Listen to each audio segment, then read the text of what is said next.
Hello, friends. Welcome back to An Idiot Does Stuff, and I am the 1D10T in charge, Trevor Stewart 1308. And we are going to be reading from and hopefully finishing Fearing the Black Body, The Racial Origins of Fat Phobia by Sabrina Strings today. Hi, Just Be Crystal. Thank you for being here. Much love. Much love. Hey, Head Not Right. Great to see you. Thank you for being here.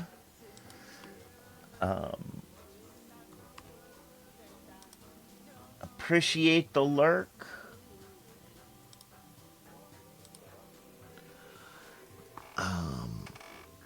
Before we get into it, today's show is brought to you in association with The Hidden Leaf and Sky Mall VA Smoking Lounge on the Downtown Mall, Charlottesville, Virginia, 105 West Main Street. A great place to go with some great buds to get some great buds. A bud, and the only thing better than their bud is their customer service. Also, we are brought to you in association with Kush Gang Snacks, findable on Instagram at KGSnacks434 and available at Sky Mall VA Smoking Lounge, where you can also find one of our other sponsors, Dope Ash Drinkables. Get dope, stay dope, be dope. Of fine drinkables available at Sky Mall VA Smoking Lounge. Our show is also brought to you in association with Firehouse Organics. That's Firehouse Organics spelled with a Z. You can find them on Instagram at Firehouse Organics. A quick note of disclaimer. Disclaimer. I will be expressing opinions throughout the show today.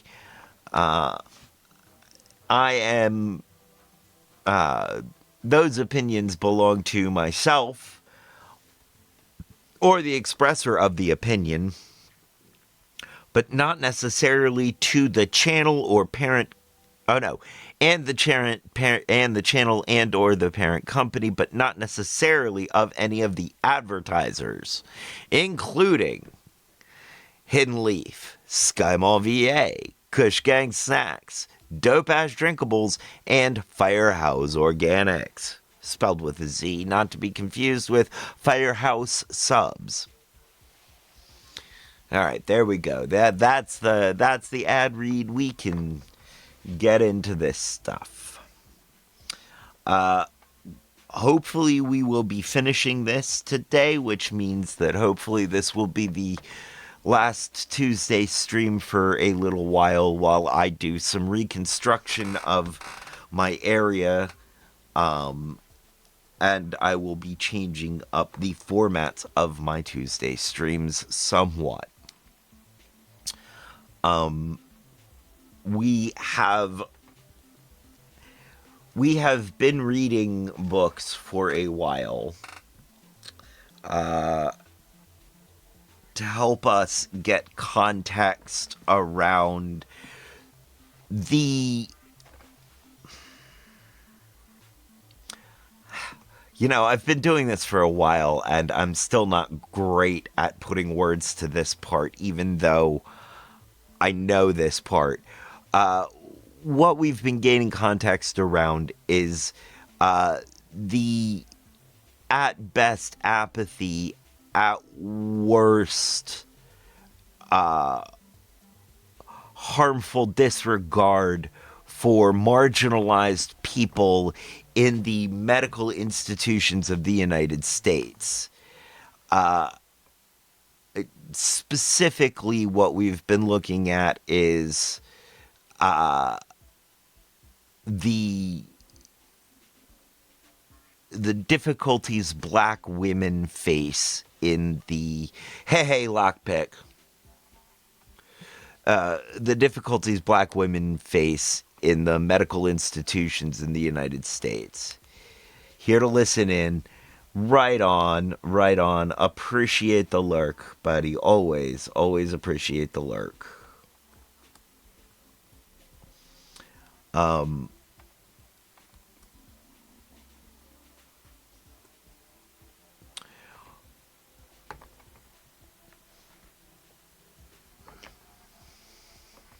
So,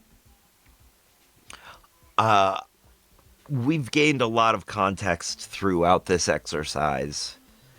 I feel like there is there's more to learn, and I'm not sure where to look for that.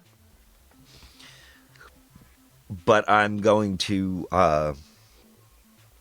start looking to see what else I can find. Also, I'm going to start working something a little less heavy into my Tuesday streams. We're going to start doing some crafting or art or something on some of our Tuesday streams when we come back.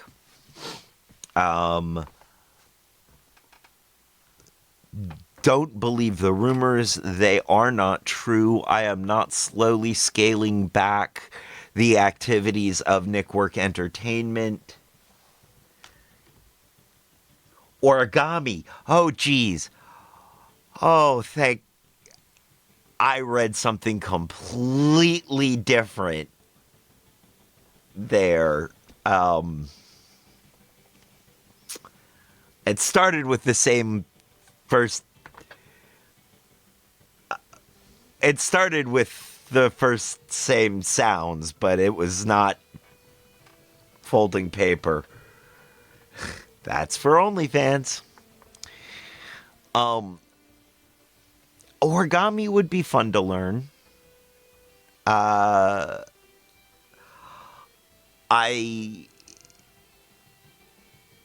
have a terrible memory for doing that sort of thing unless I do it over and over and over and over again. But I think that would be fun to learn. And, maybe we could make 1,000 paper cranes and make a wish.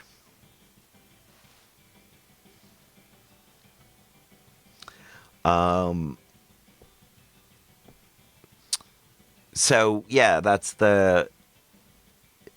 sort of where we're at. I'm not slowly scaling back Nickwork Entertainment. We are we're trying to figure out the next steps for Nickwork Entertainment. Like I said, I have to reconfigure the studio here, as well as I think we need to look at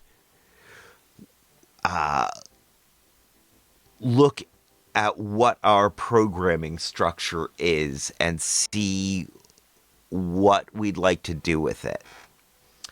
I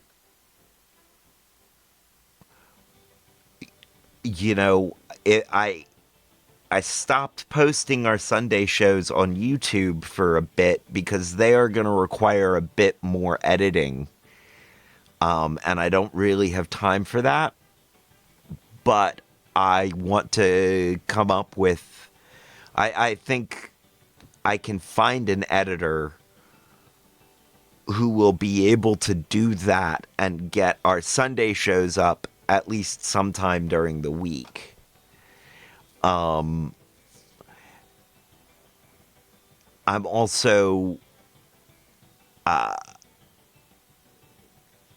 I need to find a way to keep these Tuesday streams from being too heavy. Because they drag on me a bit emotionally. And, I think... Yeah, I think that, a few other things in the structure of Nickwork Entertainment need to be looked at. And then I would like to... I'm hoping that starting next year, I'm gonna regret saying this, but I'd like to, starting next year, I'd like to start pushing for partner. I'd like to ratchet up what I do and push for partner on both channels if I can. So, that would be me addressing the rumors that Nickwork Entertainment is slowly scaling back to disappear. It is not. We are slowly scaling back to come back stronger.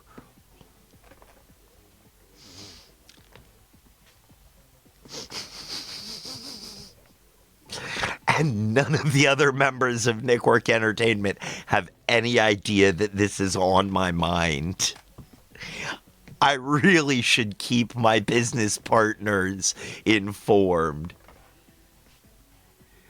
Okay. Okay.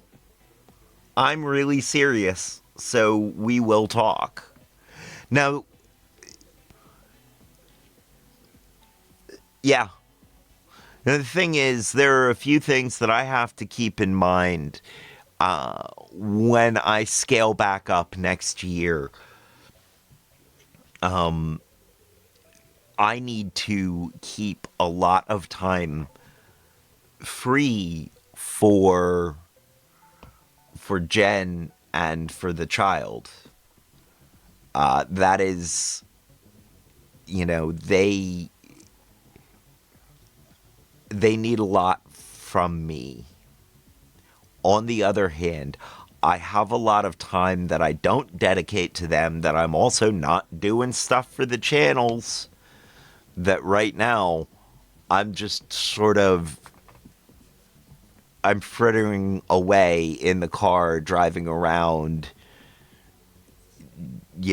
spending time with my own thoughts, which is really good for me. Let us not, that self-care time, that self,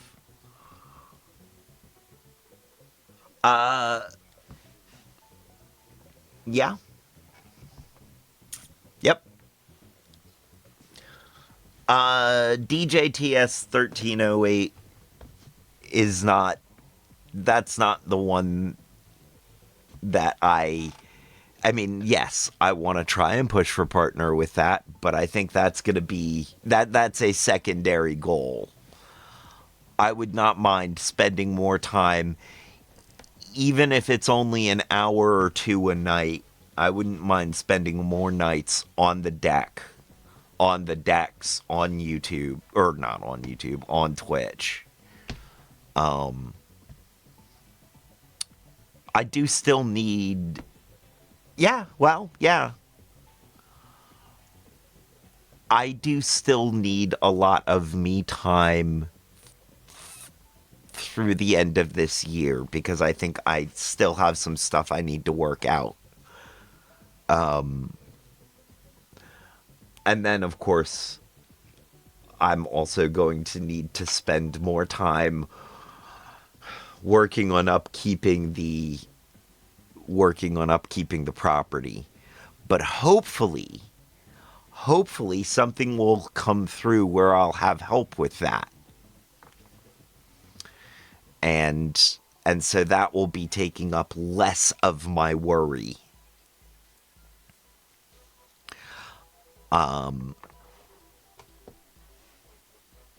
Let it not be said that I am not ambitious. I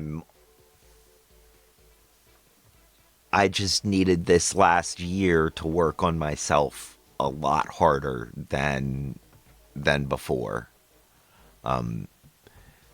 This last year has been some really deep introspection and,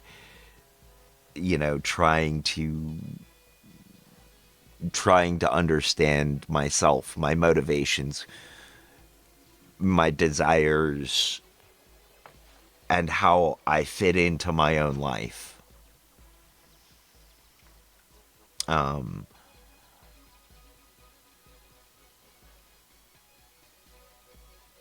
So yeah, that's been the, and I think as that comes to settle, I'll be able to move on more with these things that I really want to do.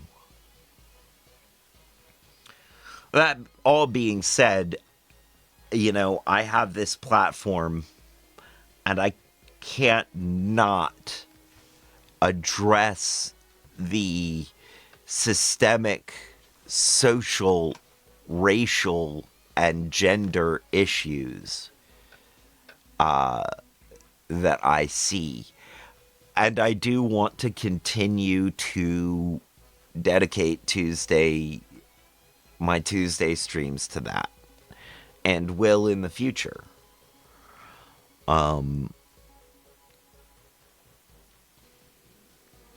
You know, even the ones where I'm doing stuff, doing crafts and stuff, it's gonna be working on that sort of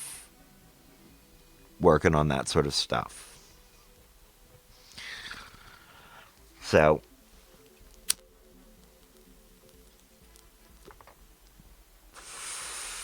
with that,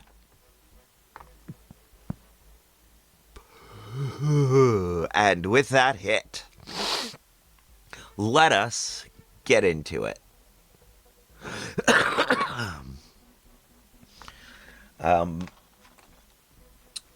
Find yourself somewhere caffeinated to sit. Find yourself something comfy to smoke. And find yourself something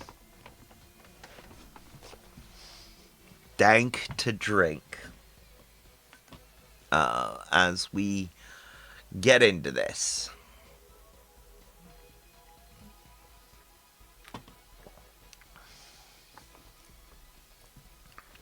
Oh, man. We have been following the rise of fat phobia through a couple of centuries now. I would say several centuries. And its connection to racism. So far in this book.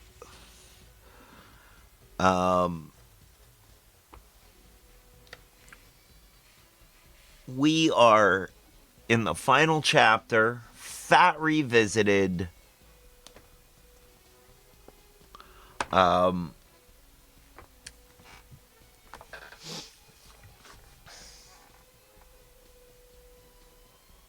I live off coffee and cigarettes, so I'm born ready. And there's a reason you're my future ex-husband. We have the same diet. Can you imagine how easy it is to cook for us? 2 pots of coffee, 4 packs of cigarettes.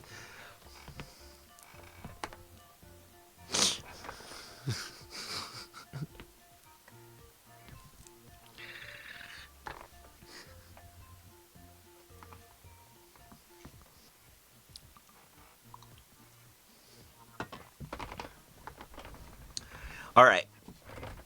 I'm gonna back up a paragraph and get us a running start into this next section.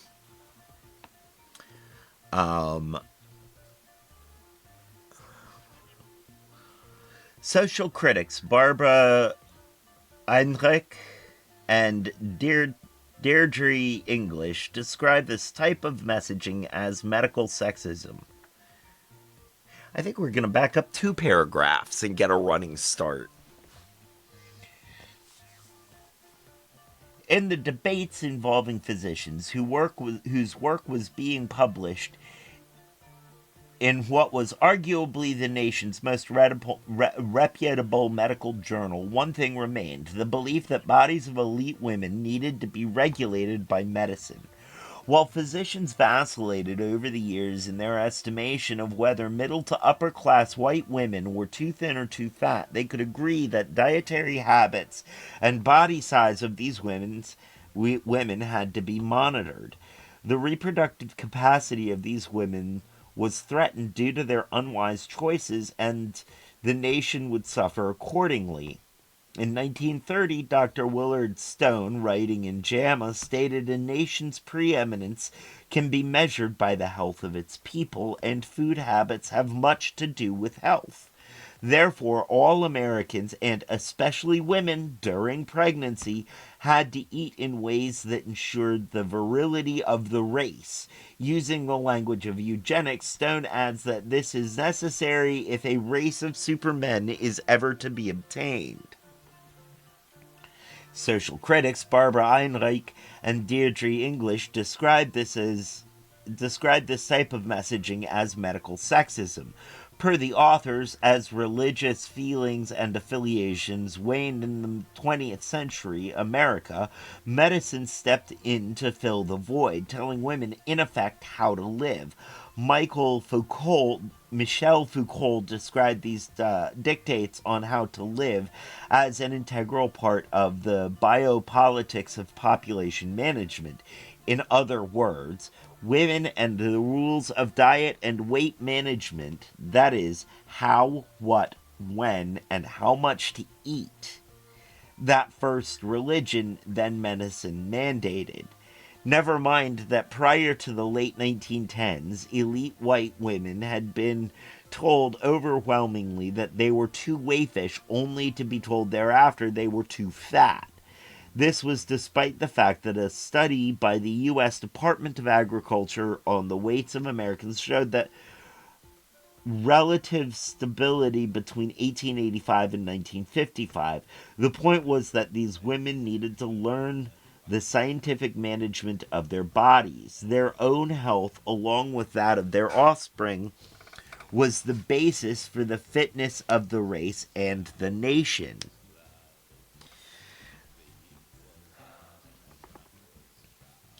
The weight of middle and upper class white women had long been subject to intense scrutiny.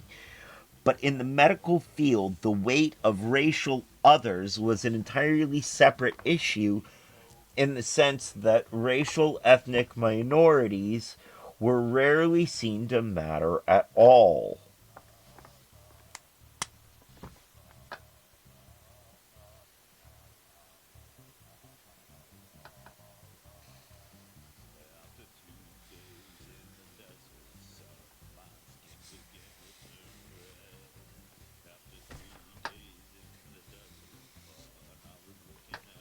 Indeed, racial ethnic minorities were seldom included in medical analysis, much less the focus of them.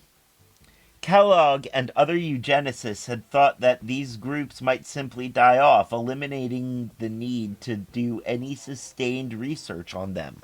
Whatever the rationale, far fewer articles appear in JAMA on them. In JAMA, describing weight and health as they pertain to racial and ethnic populations prior to the arrival of the insurance tables.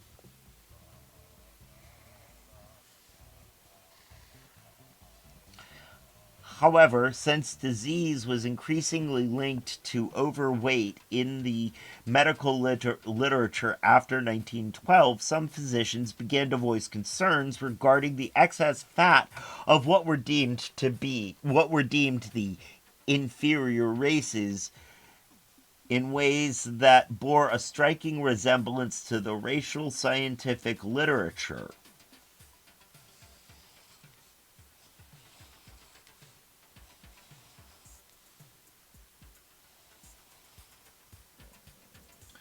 The targets of these criticisms were typically immigrants from Southern and Eastern Europe and people of Jewish descent.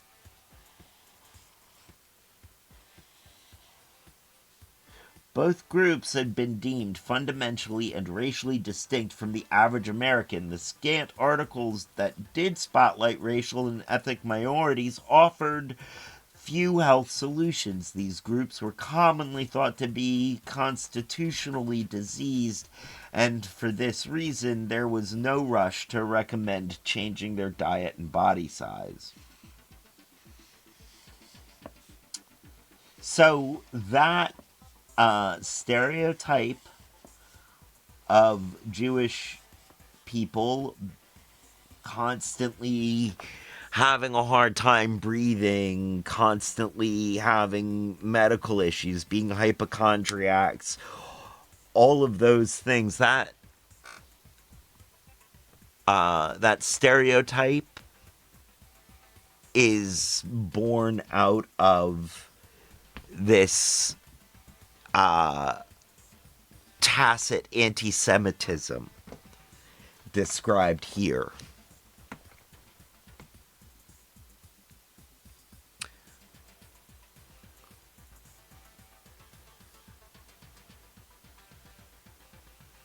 Next time you watch an episode of South Park and they make a joke about that, or an episode of Family Guy and they make a joke about that, remember that.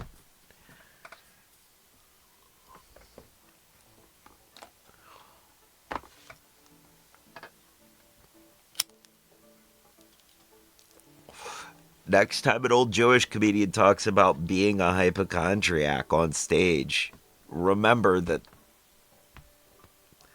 I mean, they're not anti Semitic, but the trope that they're playing on is.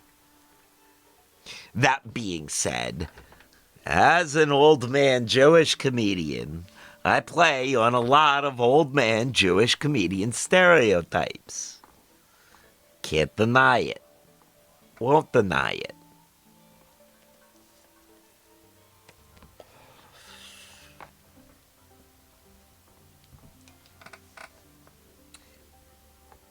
A 1912 article in JAMA was typical.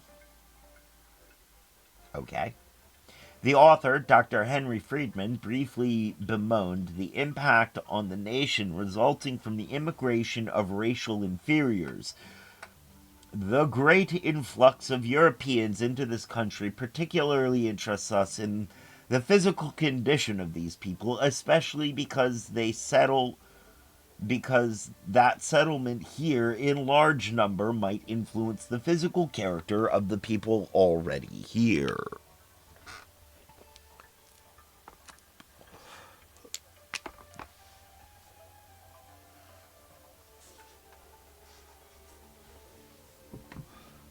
The groups Friedman feared most were the Southern and Eastern Europeans. These groups, he claimed, were constitutionally inferior to Anglo-Saxons.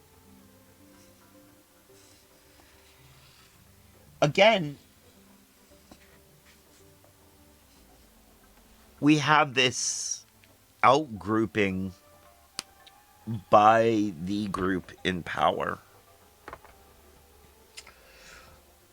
I just want to, point out that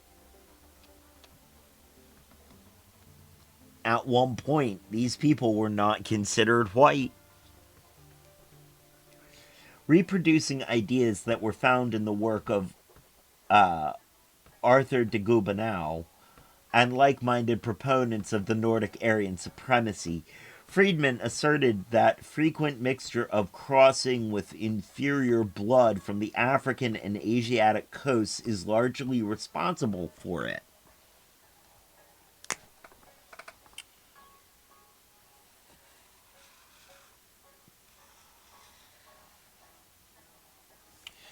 These Mediterranean peoples were thus a menace to elite white society. Southern Italian immigrants were described as a septic mix of Italian musculature. Oh, Italian, Greek, and African. Let me try that again. Southern Italian immigrants were described as a septic mix of Italian, Greek, and African, and as a result, they are small, dark, and of a poor musculature. While in Friedman's opinion these people lacked muscularity, they were not thin. On the contrary, he wrote, very frequently there is an increase in fatty tissue.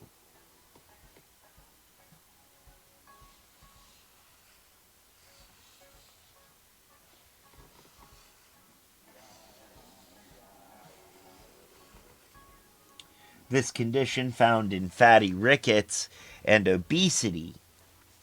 In this way, the small and dark immigrants from southern Europe were compromising national health by being obese.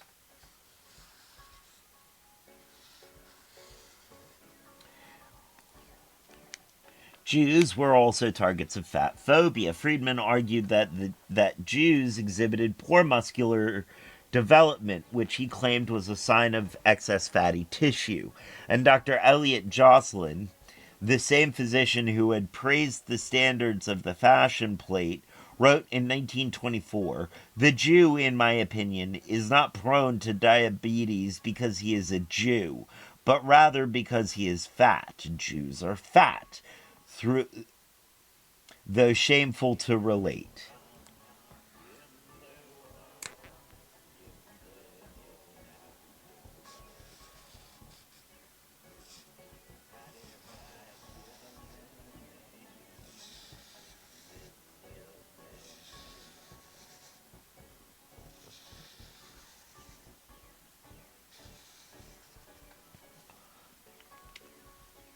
Even in his 1912 article in JAMA, Jocelyn claimed one has only to visit the Jewish quarter of a large Jewish city to be impressed with the frequency of obesity. He offered this explanation: overfeeding begins in childhood and lasts to old age, very likely with this increasing affluence of the Jewish race in this country permitting indulgence of their well-known fondness for style. Obesity will tend to diminish along with the diabetes.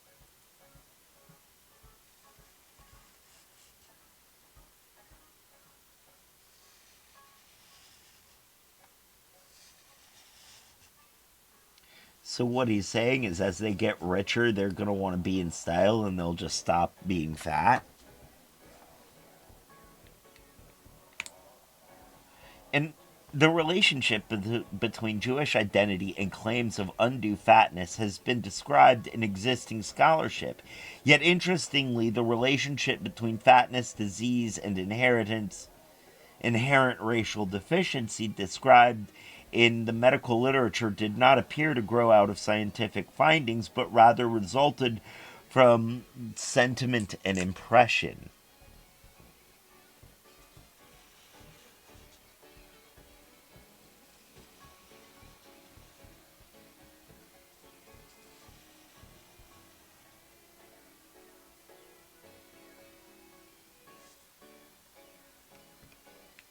Curiously, Jocelyn admitted that he had almost no data to back up his assertions about Jewish people, allowing that there are few statistics of the comparative weights and of even 1,000 Gentiles and 1,000 Jews.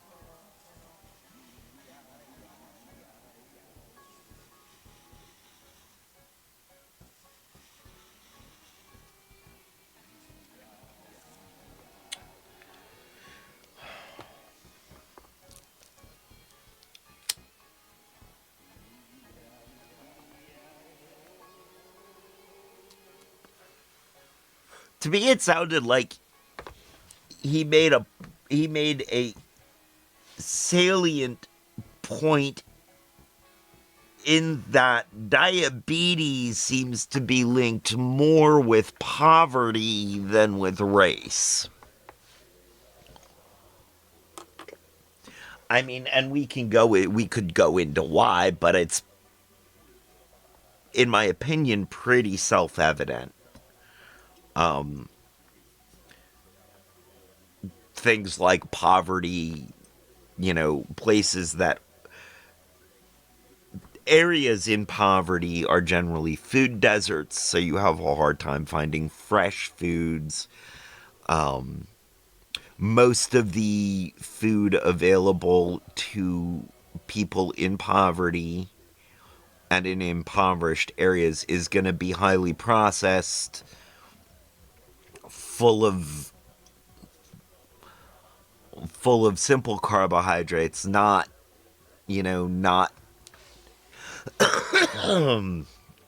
Basically, not healthy foods.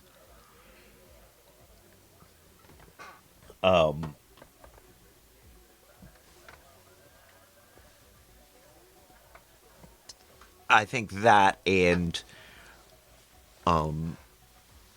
the emotional and psychological toll that being in poverty brings on a person, puts on a person.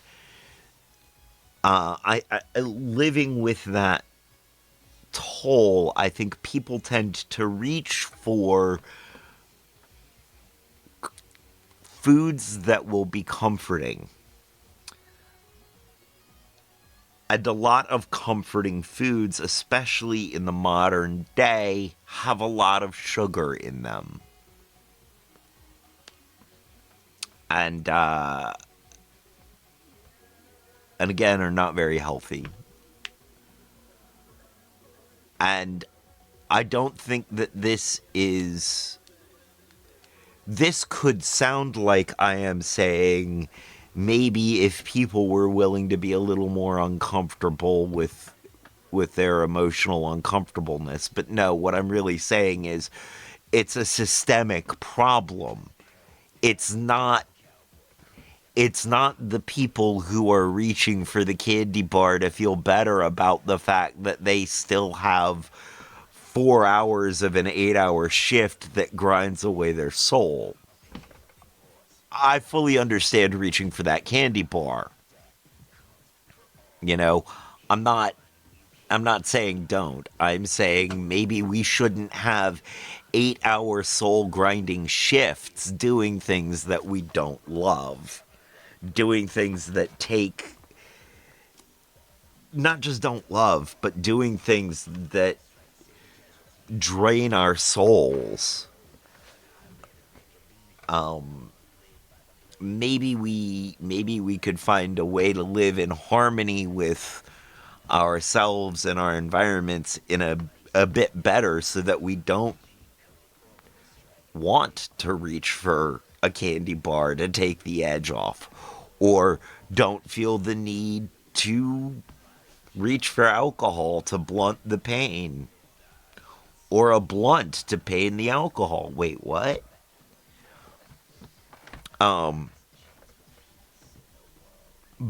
you know, I do think that there is a chemical imbalance that I'm medicating with the cannabis on a regular basis, but I also think that I think that my need to be as medicated as I am, as constantly as I am, would go down if I didn't feel at odds with the world I live in. I might not need to smoke so many cigarettes if I didn't feel so stressed out by a world that just doesn't work for me. You know, maybe if the systems weren't what they are,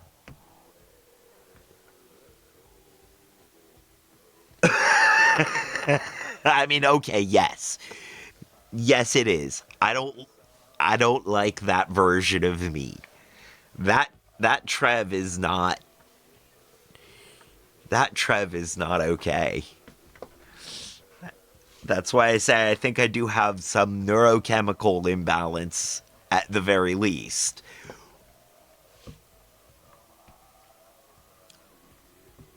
But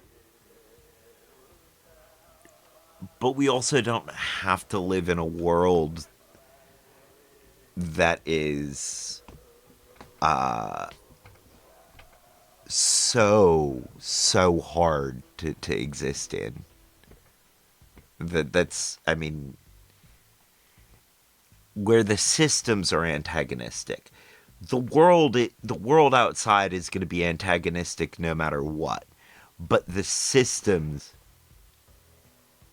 yeah, Sober me, sober me just doesn't know when to stop speaking. Sober me is high anxiety, twitchy. I mean, I am the poster child for high strung when I'm sober. When I'm fully sober, and I'm so high strung that it is almost impossible for me to make good decisions. I mean, it's almost like somebody who is bipolar, who has bipolar disorder, is just solidly switched on to manic with depression underneath. It is I'm it's like I'm bipolar, but I'm both at the same time. All the time. I'm high strung but lethargic. Excitable but sad. Yeah, exactly. There's too much world out there for me to not be medicated. And the worst part of it is the worst part of the sobriety is the really, really dark voice in my head that tells me that that I have no value, that tells me to go away, that tells me to end it all. And I don't have the reasoning skills. When I'm sober, I don't have the reasoning skills to get through that. I don't have the reasoning skills to go, no, wait, what? No, that's dumb. I, yeah. It is, my sobriety is a very dark, unhappy place that is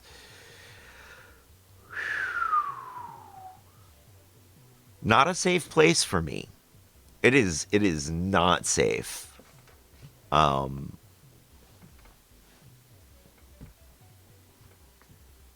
So I don't, and it is amazing that I survived the first, I guess, 18 or 19 years of my life without, I mean, I smoked a little when I was younger, but I didn't, it wasn't till I was around 18 or 19 19 that I started smoking on a regular basis and started seriously medicating the problems.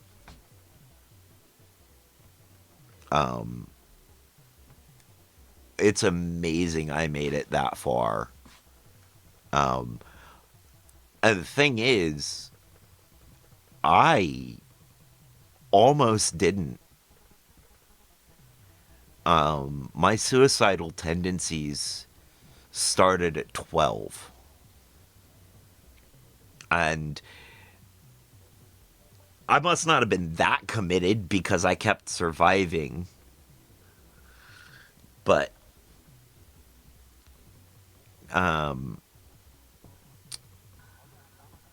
then my life went particularly off the rails when I was about 19, 20. And I wasn't, regularly smoking at that point. I was starting to get there.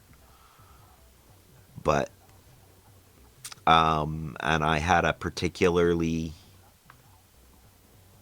rough moment. And I I had to call a friend and tell them I needed them to come to me, come there right now, because if I was left alone any longer, I wouldn't survive. And I had that solid face to face with, and my people, my people came through.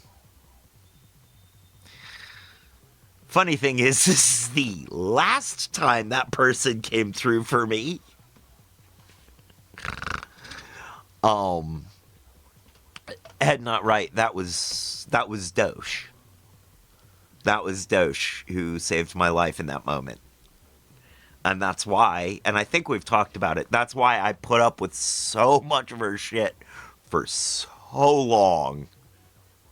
For so long. And one of the lessons here is just because a person does a really good thing doesn't make them a good person.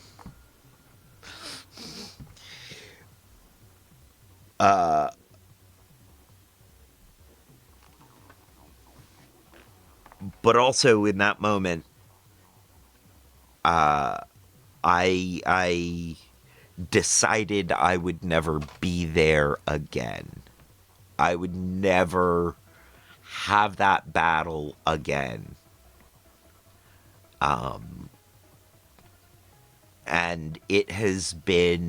there have been times where it has been very hard for me to overcome the darkness. But because of that one time, every time now I am able to go, I said no, and I meant no. But, and that, those dark thoughts only come either when I am sober, like when I had to, well, like when I went to jail.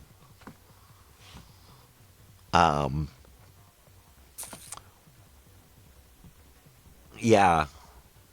I mean, it used to be I'd run out of weed and it would be impossible to get more for a while.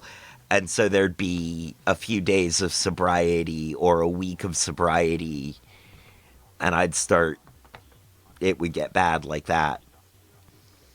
But recently, since they changed the law, I've managed to stay medicated. I've managed to stay fully medicated.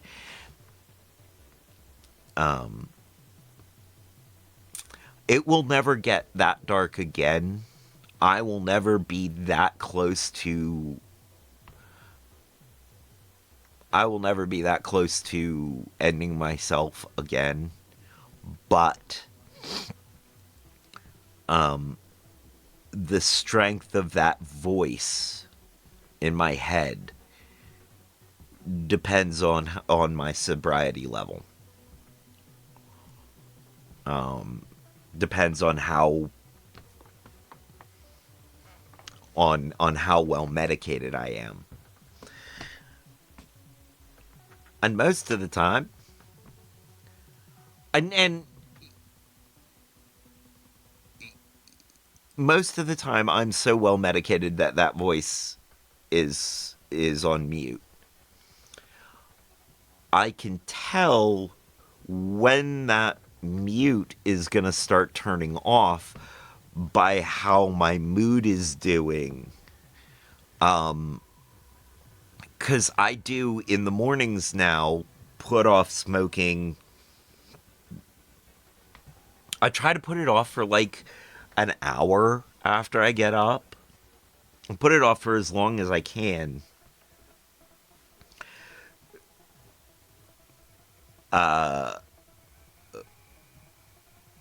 But I notice that my mood and motivation quickly decline in the morning. And somewhere about an hour into my morning, I'm starting to be like, I don't like people. I've had coffee and I still hate everyone.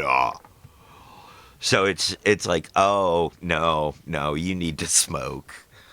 You need to smoke, Trevor. So, I understand why people reach for that candy bar. I don't put it on them. I put it on the systems around them. If the systems weren't the way they are, we wouldn't need the comforts that we reach for. I'm not saying we wouldn't need comforts or that we wouldn't reach for fun. I'm just saying we wouldn't need it all the time. Um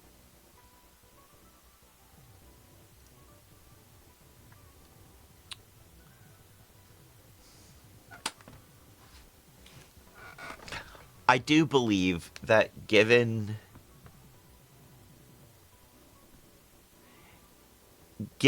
our to some degree, to a large degree, I think that uh given our freedom, we as humans would ultimately make relatively healthy choices in diet and lifestyle. It's that the systems that we've developed around society discourage that. And I lay a lot of that at the feet of industrialization. Um, I don't think we're really meant to live.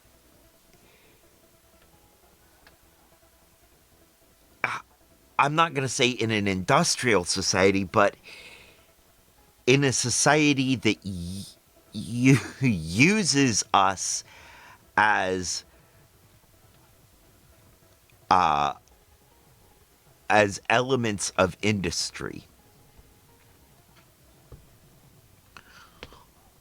I think we could handle living in an industrial society. I think we can handle living in a society where a 24-hour society. I think we could, I also think that there are individuals, a large number of individuals, who will choose to not live in an industrial society or will choose to live on the fringes in the more agrarian sort of life if made available and not penalized.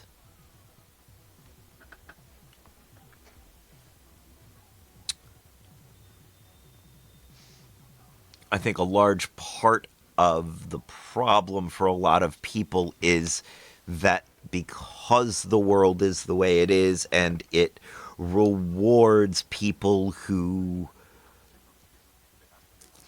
no, it doesn't necessarily reward, it penalizes people who choose to live outside of the industrial norm, the nuclear industrial norm. We we see a lot of people who have a cognitive dissonance around the fact that they are not able to readily access a different type of interaction with the world around them.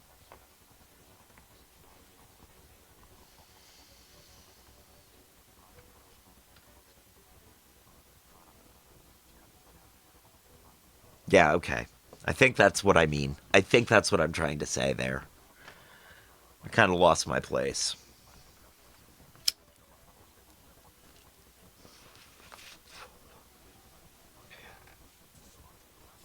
Between 1883 and 1940, there was a remarkable dearth of articles in JAMA describing the relationship between weight and health for black Americans.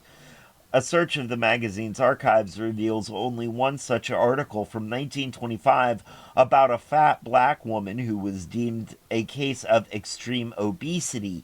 Nevertheless, there were no connections made in the article between her weight and her race.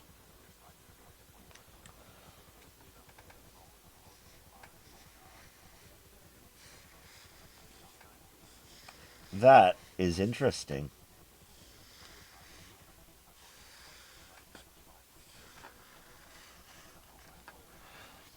Again, during this era, the bulk of attention was paid to reforming the diets and weights of middle and upper class white people, especially women.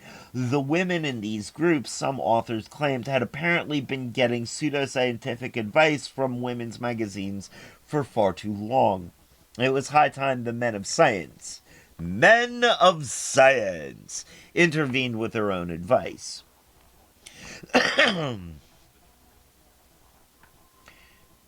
2 decades after the 1912 medico actuarial tables captured the attention of the medical community,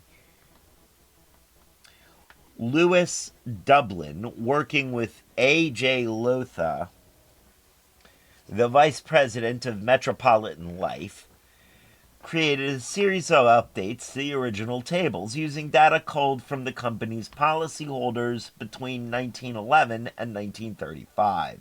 New tables were published in 1937, and they were revised for the Statistical Bulletin of the Metropolitan Life Insurance Company 1942 through 43. The key change after 1912 was that now body frame, small, medium, and large, was considered in addition to height and weight. How body frame was measured remains a mystery.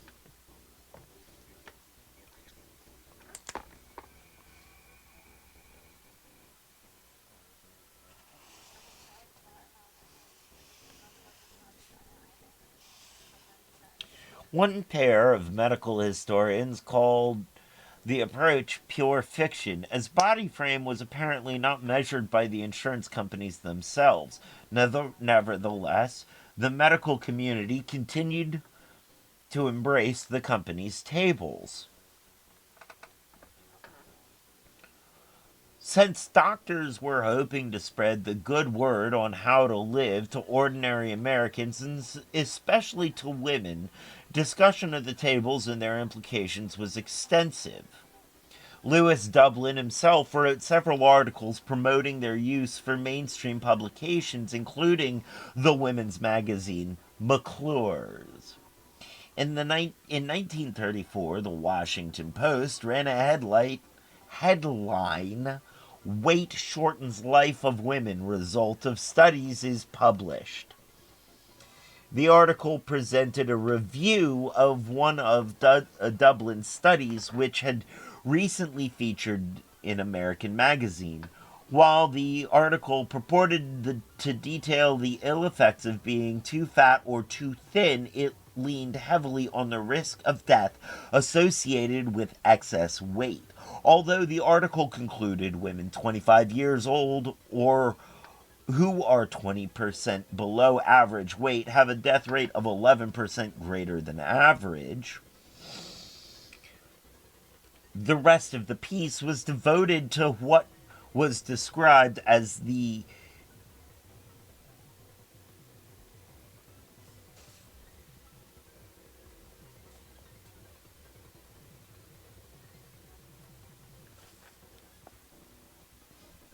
rest of the piece is devoted to what was described as the greater concern, that of overweight. In the older group, women who are 10% overweight have a death rate of 22% above the average.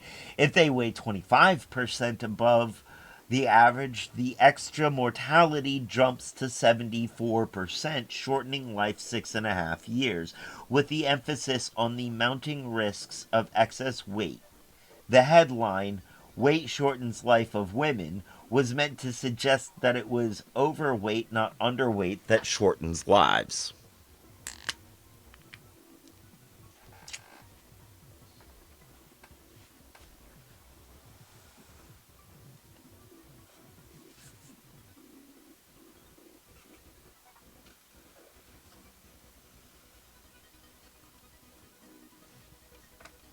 Metropolitan Life continued to participate in the creation of ideal weight tables. In 1959, let me try that again. In 1959, the company collaborated with other North American insurance companies for what was called the Build and Blood Pressure Study. From these data, they generated tables that were now termed desirable weights.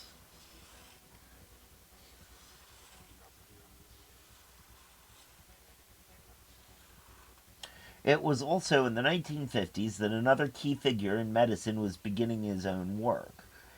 Ancel Keys had doctorate degrees in both biology and physiology.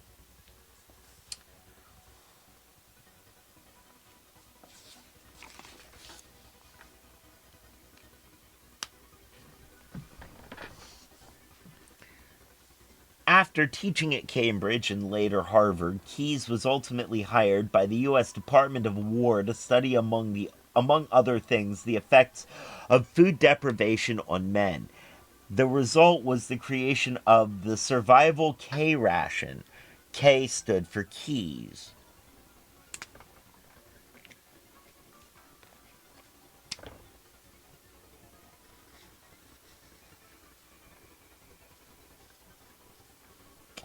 Which could be given to soldiers during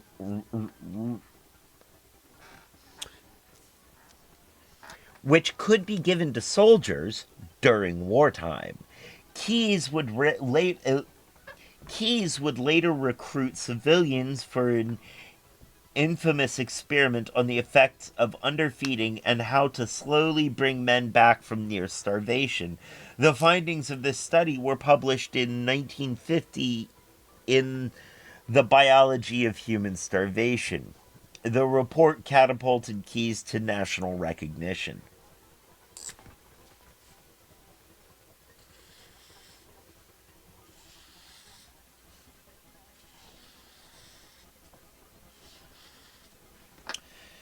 Despite the fact that most of his work up to this point had been about the effects of limiting food, Keys was steadfast in his belief that a major concern for the future generations would actually be overabundance of food.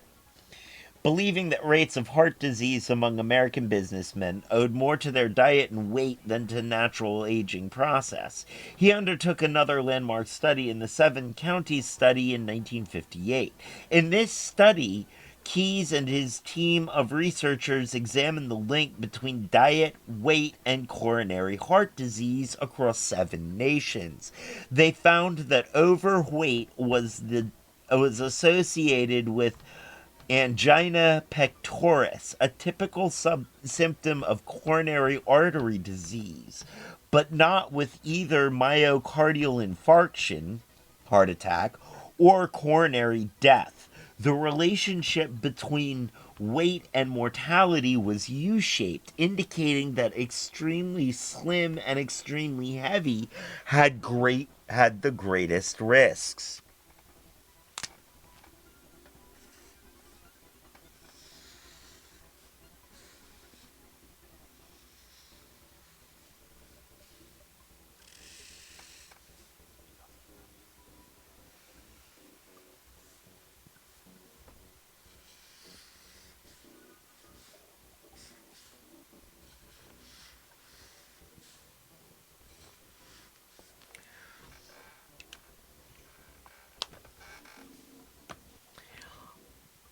I just want to take a note and point out that I am impressed with myself for not needing to read myocardial infarction for just knowing what that word looks like so well.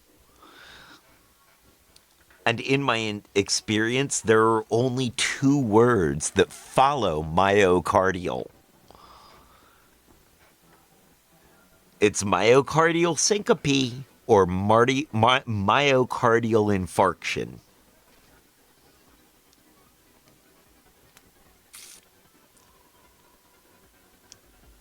If there's a myocardial infraction,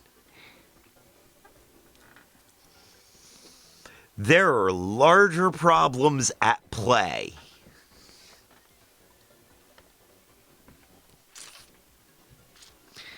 So, my eyes saw the MYO and the INF and knew what I was looking at.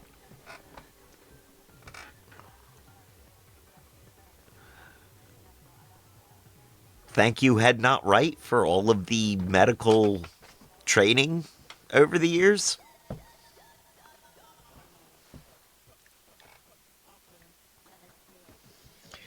Clearly, the situation was complicated. This much Keyes allowed in his reflection on his research in a Times Magazine cover story from 1961.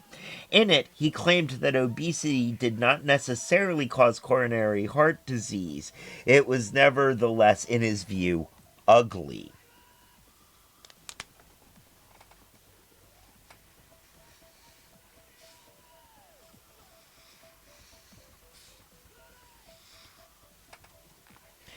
Here lay the heart of the matter. Like many respected medical professionals writing on the topic, Keyes viewed obesity as unsightly. In other publications, he described obesity as disgusting and repugnant. Moreover, he described fat people as clumsy and their weighty body as hard on furniture. These statements made it hard to believe that his work in this area was fueled exclusively by medical findings on the complex relationship between weight and health, as opposed to his personal opinion that fat was unseemly and should be exorcised.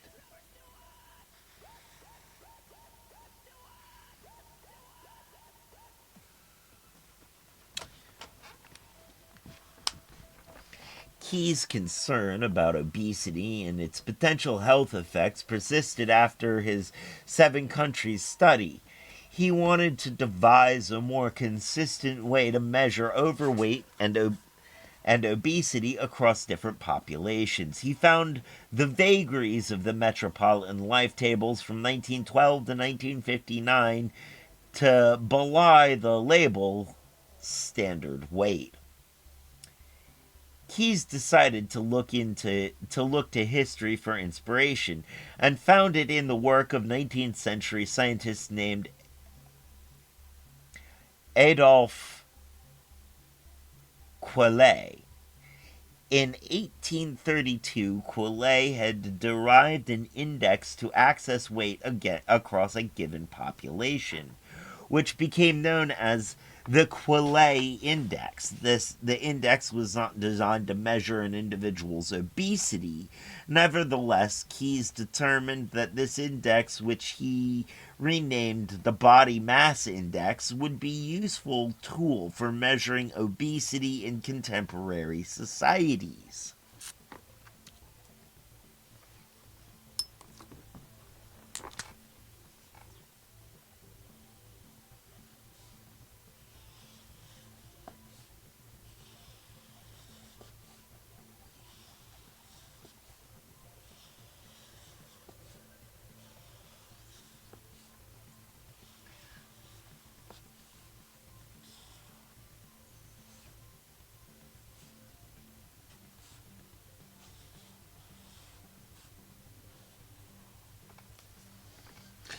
In 1972, Keyes published a landmark paper in the journal of chronic disease, making the case for the use of body mass index, or BMI. In his own assessment, BMI was a less than perfect measure, but it was good enough to replace what he described as the industry hyped tables. To Keyes, BMI, if not fully satisfactory, was at least as good as any other relatively weight index as an indicator of relative obesity. Going forward with this conclusion, Keyes used his considerable influence in the American medical community to make the case for BMI over the ideal weight tables.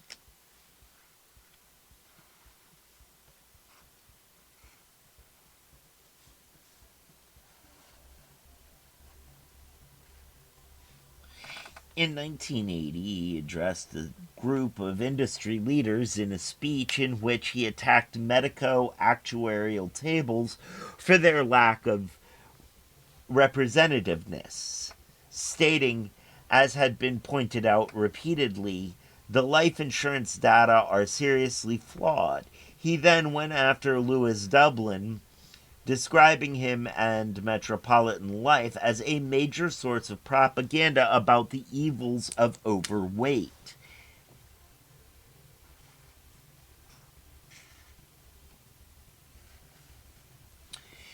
He continued, the fact is that the tables of ideal or desirable weight are armchair concoctions starting with questionable assumptions and ending with three sets of standards for frame types never measured or even defined.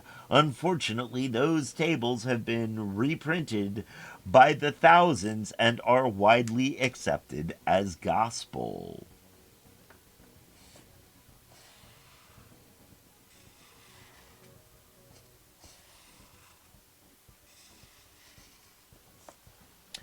As it turned out, 1980, the same year Keyes gave his speech, would mark the tail end of the reign of MetLife's standard weight tables. That year, the U.S. Department of Agriculture continued to issue reports using the 1959 data. But in 1985, when the National Institutes of Health issued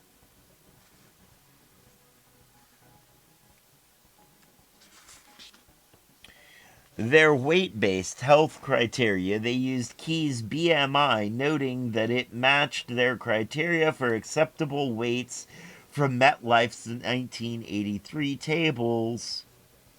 The year 1985 was one of the last years the tables were widely used.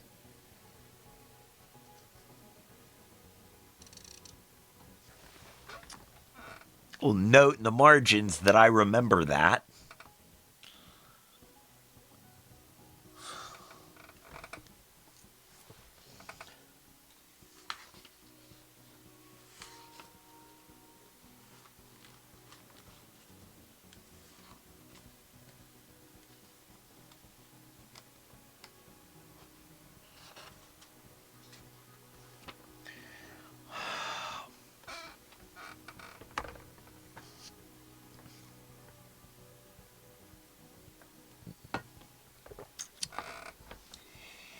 In 1995, the World Health Organization published a report on obesity using BMI that was based on a meta analysis of 17 international studies of hundreds of thousands of people. The report suggested that classifications of overweight by BMIs of 25, 30, and 40 should be established. The authors described that such designations as an arbitrary method of association between BMI and mortality.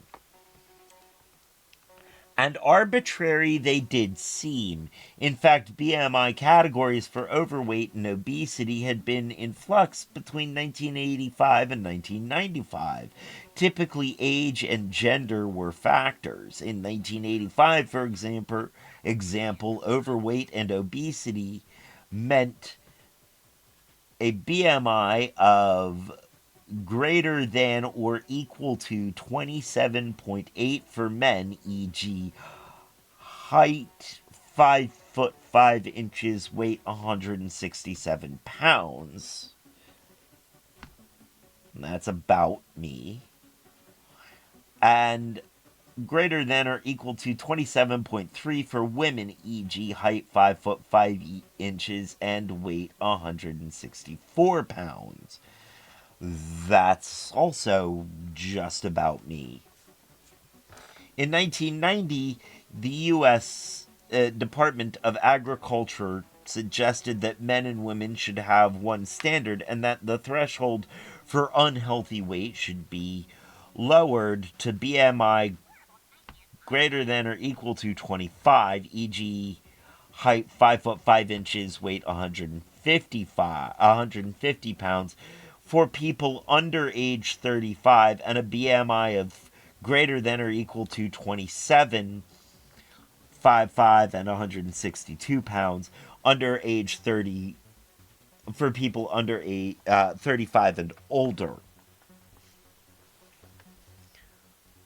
I mean, again, that's me at my, you know, that's me at bathing suit weight. That is not me, most of the time. In 1995, the World Health Organization published dietary guidelines for Americans. This delivered the system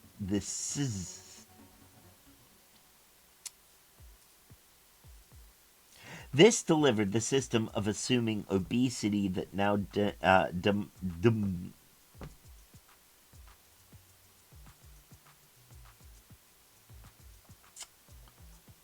we're going to try this sentence again. This delivered the system of assessing obesity that now dominates American medicine.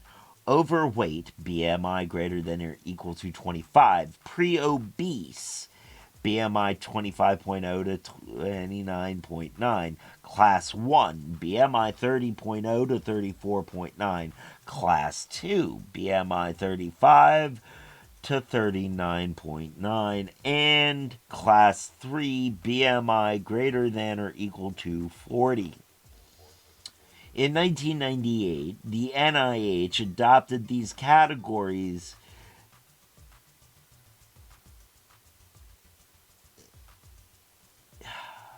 The NIH adopted these categories.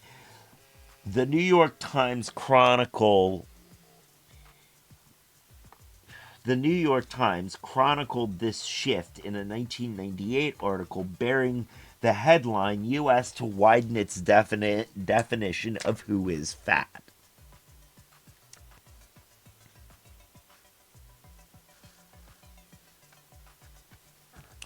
Around the same time, after decades of relative neglect in medical research, the medical community shifted its attention to racial ethnic minority populations.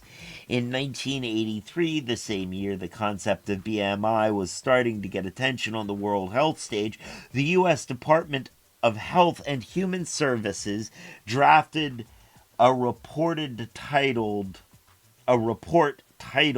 Health United States 1983. The report showed that while the health of the majority white population had been improving, there was a simultaneous and disproportionate burden of death and illness experienced by blacks and other minority Americans.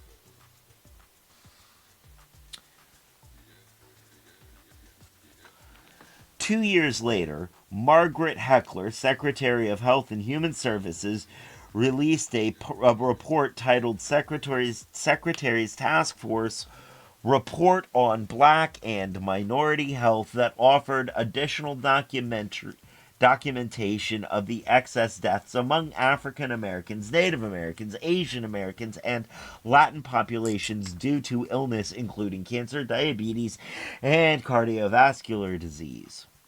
The report included a series of recommendations, one of which was to investigate factors affecting minority health, including risk factor identification, as well as education interventions.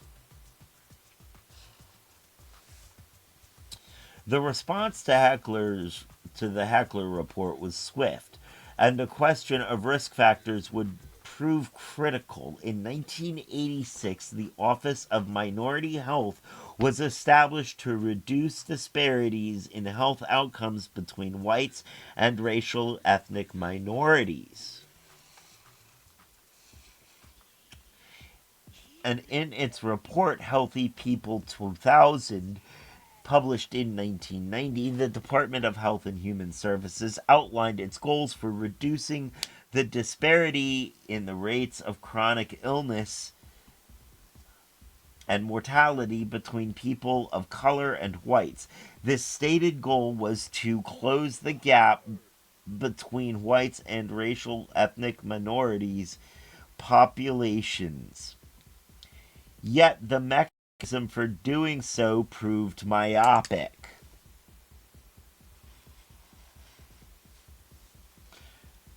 For a while, a growing body of research indicated that the disparities of white and non white populations were due to social and environmental factors.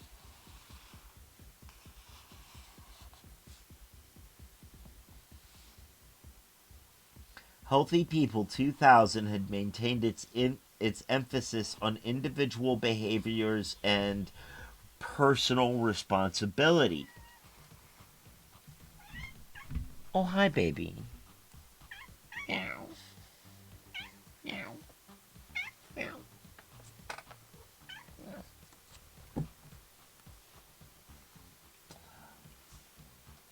I have marked here, never works.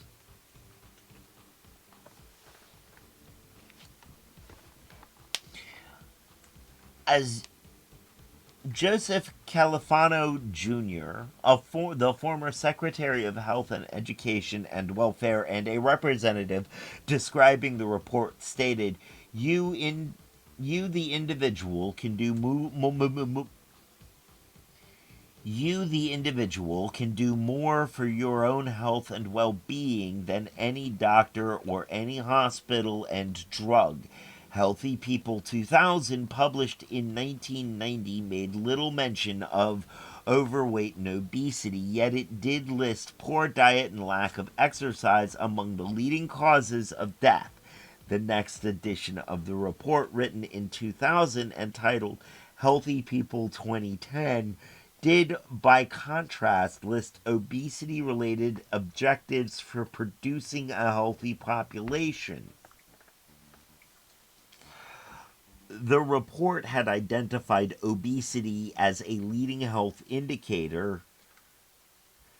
This conclusion, as chronicled by sociologist Natalie Borreo in Killer Fat, Media, Medicine, and Morals in the American Obesity Epidemic, was due in no small part to the lobbying of private organizations, several of which were affiliated with weight loss clinics, to place the issue of obesity on the national agenda, an action that would give them access to more federal funding for research and treatment programs.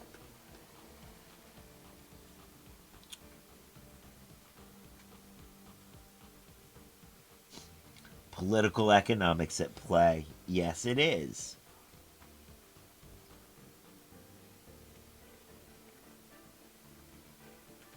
Thus, two of the objectives in Healthy People 2010 were to increase the number of Americans with BMIs of 18.5 to 25 to 60% to the 60% of the total population, and reduce the number of Americans with BMI of 30 or more to 15%. And while giving a polite nod to the numerous factors that contributed to overall weight and weight gain, the authors honed in on presumed personal behavioral failings, writing obesity results when a person eats more calories of food energy than he or she expends. which is incorrect. It is not a calories in, calories out situation. It is not that simple. By 2000, the medical community had articulated several colliding ambitions. It had expressed the need for Americans to take personal responsibility for their health, the desire to get more Americans to a normal BMI, and the need to perform more research on racial and ethnic minorities, and the hope of closing the health disparity gap. And so it might not be surprising that when obesity is identified as epidemic following a 1999 article in JAMA, there was a spotlight on Latin American people whose rates of obesity had increased.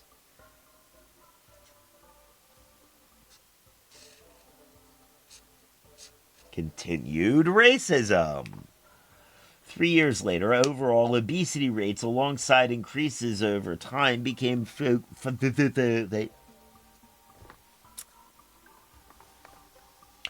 years later, overall obesity rates, alongside increases over time, became focal points. Catherine Flagel and her colleagues at the Centers for Disease Control and Prevention released a report titled Prevalence and Trends in Obesity Among U.S. Adults, 1999 through 2000, reflecting the growing interest in research on health disparities. The researchers devoted considerable space to spelling out the differences in obesity rates by sex and race, concluding for extreme obesity, the increases were significant for men and women overall and for non Hispanic black women.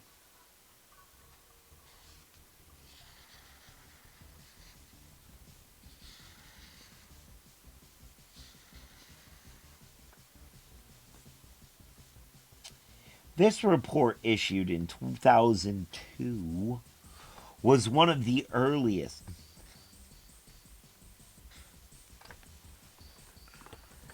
Non Hispanic black women. This report, issued in 2002, was one of the earliest highly visible studies of obesity by race and gender since the obesity epidemic had been declared. And while rates of obesity were shown to have been mounting nationwide, black women were singled out as having significant increases in the rates of extreme obesity.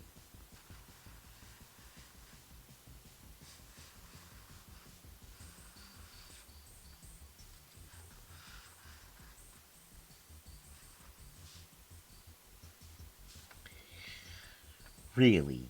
Why am I not surprised?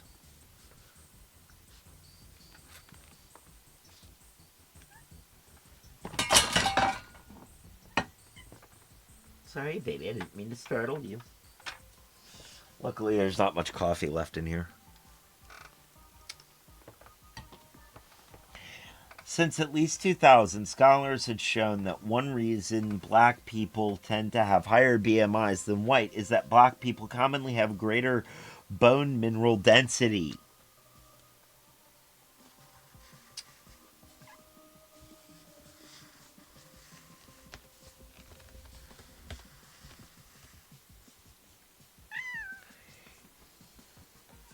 Which means they're not obese. They're literally big boned. Big boned is a real thing. And doesn't just mean having a large, Now, yes, baby, what can I do for you, love? Are we in your way? Are we using your stepladder?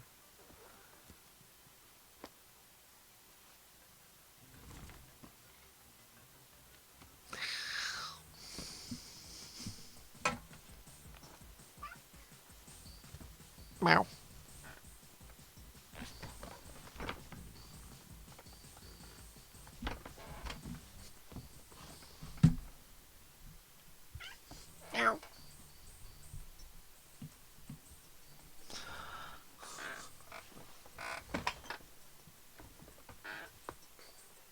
Oh, and or muscle mass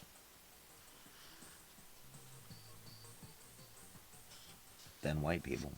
Now, I'm not into bioessentialism. I'm not. I'm not.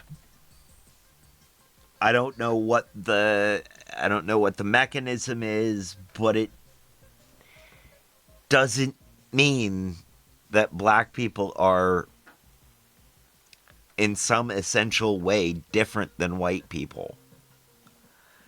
There's slight differences in physiognomy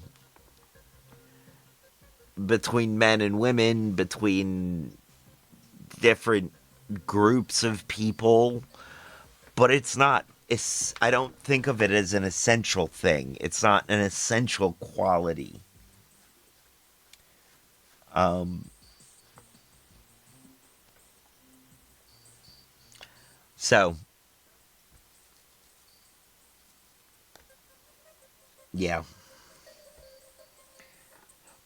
By 2004, authorities such as Paul Campos, author of The Obesity Myth, Why America's Obsession with Weight is Hazardous to Your Health, had shown that while black women had higher BMIs than white women, they also had lower mortality rates at a given BMI.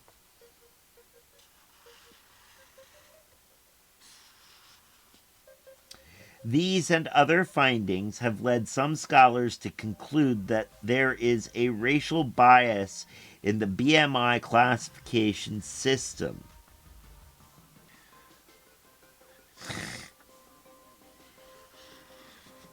My note in the side there is call me not surprised.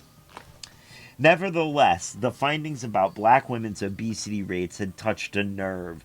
Since the height of the slave trade and the growth of Protestantism, black women had been symbols of savage aesthetic inclinations and amoral appetites.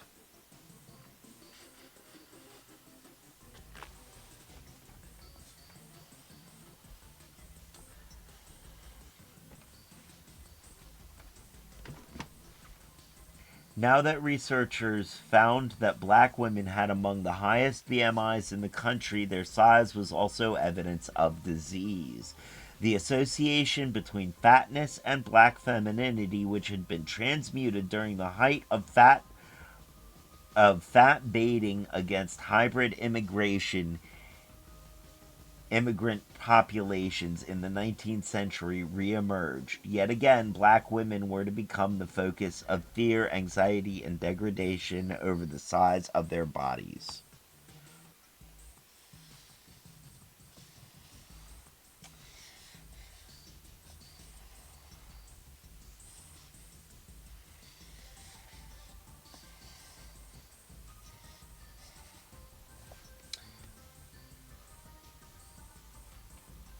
And my final note in the corner on the main body of the text is I still feel like we've danced carefully around the active, if quiet, demonization of the bodies and souls by default of women of color, especially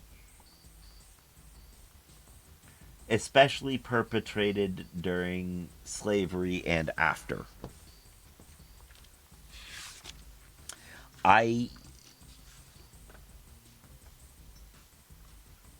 yeah, I still feel like there's a lot not said.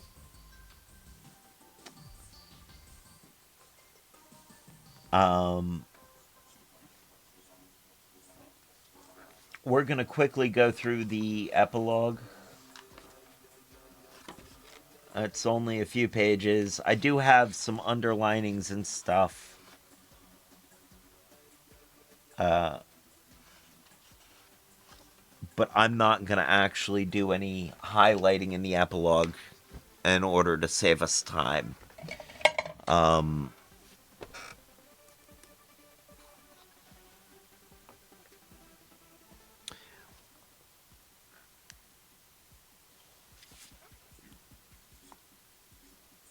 I'm not a history expert, nor am I good at research and information synthesis. I'm not good at researching a bunch of stuff and then going, okay, these are the things. Let me make a coherent thought out of all of this.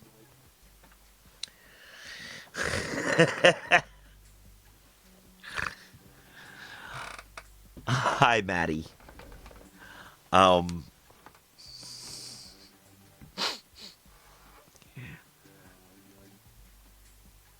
Thank you. Thank you. I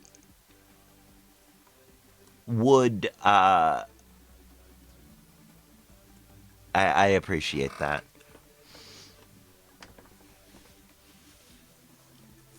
I would like to dig into the information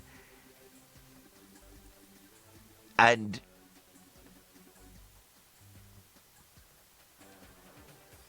yeah, yes, and sometimes it can take a while to really think it, to really, really think about it in full and to really make something happen. Um, I feel like there's I, f- I really do feel like there's a way to tie all of this to the systemic racisms started, in the early chapters of this book. And to tie, I mean, we can see the thread through the book of of this of this racism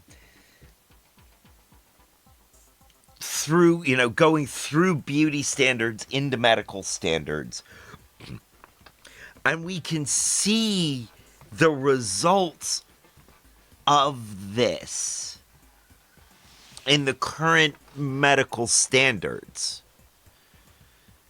And in modern medical standards, it's, yes, it's not, it feels like in this book, it feels like a very tenuous thread there. It's very thin. It avoids saying it. It avoids saying a lot of it.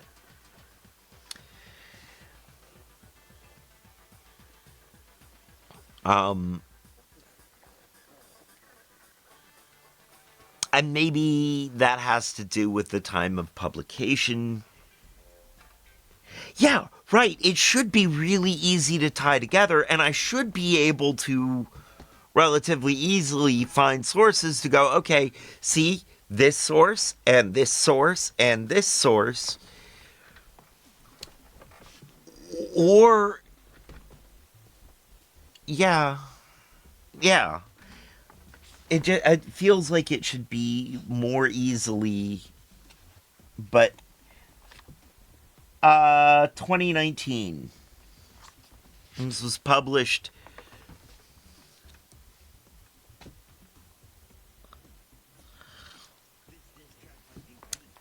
Um, yeah, I guess some books are like that. Um, I, you know, I guess I know. I think a lot of that. Maybe she left. Yeah, it's too new to not connect well. Well, except it was after 2016. What we have to look at is people started using more guarded language after 2016 and 2017. If it was 87, yeah. Um, I mean, It may, but I also feel like maybe it shouldn't have. Maybe it could have gotten away with using. Yeah, yeah. I mean, yeah, it definitely took several years to write and get published. I'm wondering if on the last few edits, though, last few times through the editor, they were like, let's tone it down a little just because it's getting awful violent out there. Little did they know it would get worse. But it also may just be the book, and it may be that, you know,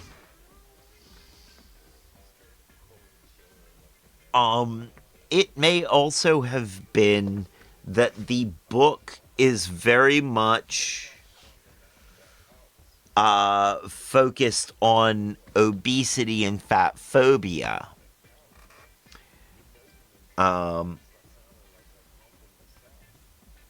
Yeah, yeah. Yes, yes, we were wanting that kind of aggressive standing. Um, you know, also the book is very, and it is in the title, it was very much concerned about fat, about obesity, about that whole thing. It was the subtitle that mentioned racial origins of fat phobia. So there might be another book. And I feel like Inflamed, or was it Sickened? One of the other books we read also didn't dance around it quite so delicately. So there is that. But yeah,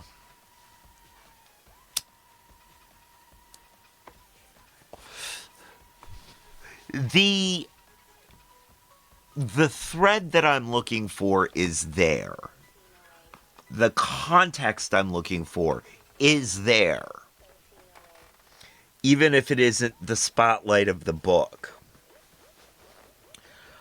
We do see the connection between racism and medicine and the medical structures, and we see the systemic nature of it. All right. We've still got a few pages to go, so let's push through this epilogue.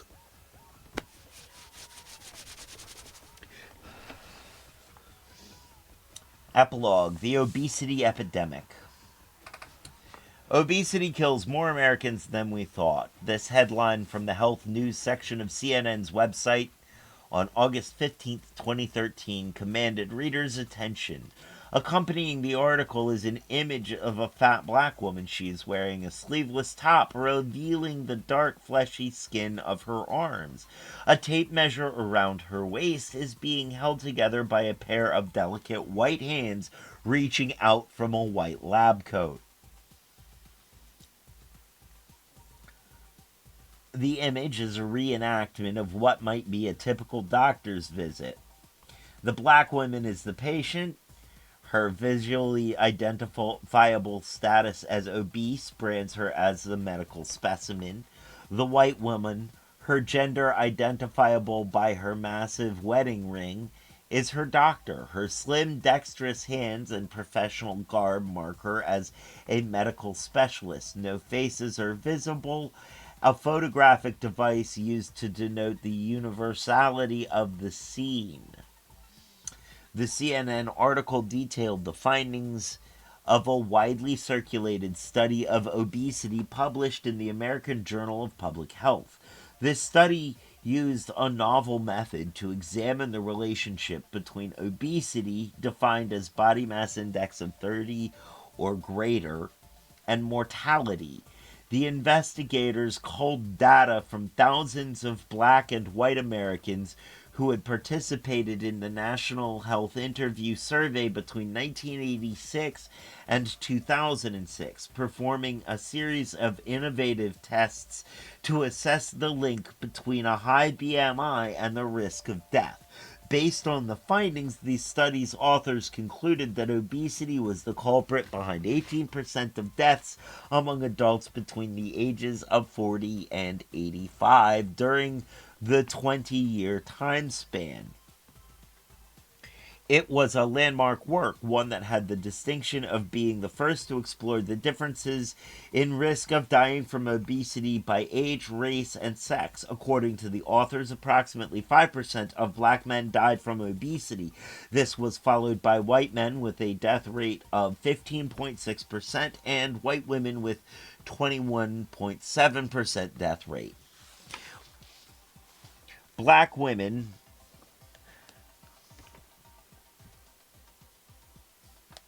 I'd say it's not obesity kills Americans more than we thought. It's that we lack proper medical care.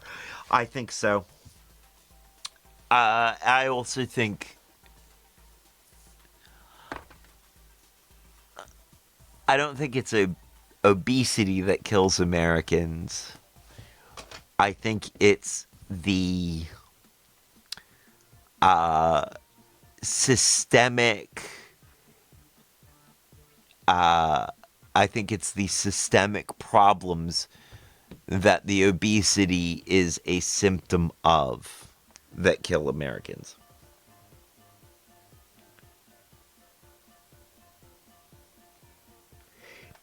This book was written pretty soon, less than 10 years, when academics were starting to do intersectional studies on a mainstream level. Yes. Yes. There is that aspect of it. Black women had the dubious distinction of leading the pack with an estimated 26.8% of all deaths, among them being caused by obesity. Per the study authors, these figures should have represented a wake-up call for black women. African American women had long been recognized as having higher BMIs than any other subpopulation in the United States.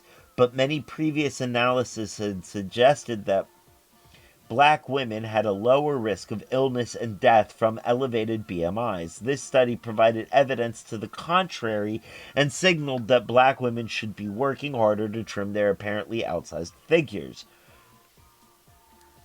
In an interview about the findings, sociologist Ryan Masters led author of the report lead author of the report underscored what he described as the substantial differences based on race or ethnicity. Still, he was careful not to let that finding overshadow the significance of the study for the broader population, noting that excess weight was implicated in the deaths of nearly 1 in 5 American adults. Masters offered the following grim prognosis for the future. We expect that obesity will be responsible for an increasing share of deaths in the United States and perhaps even lead to declines in U.S. life expectancy.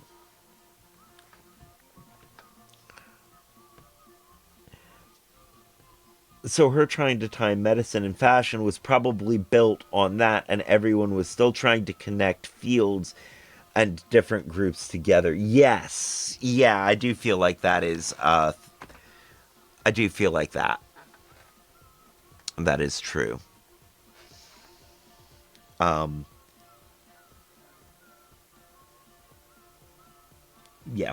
I mean, I do also think that a lot of our medical standards came out of fashion and beauty standards. Our health standards are very much based in beauty standards, not based in medical fact. And that's why they're having to do all of these studies now. And a lot of these studies weren't done before.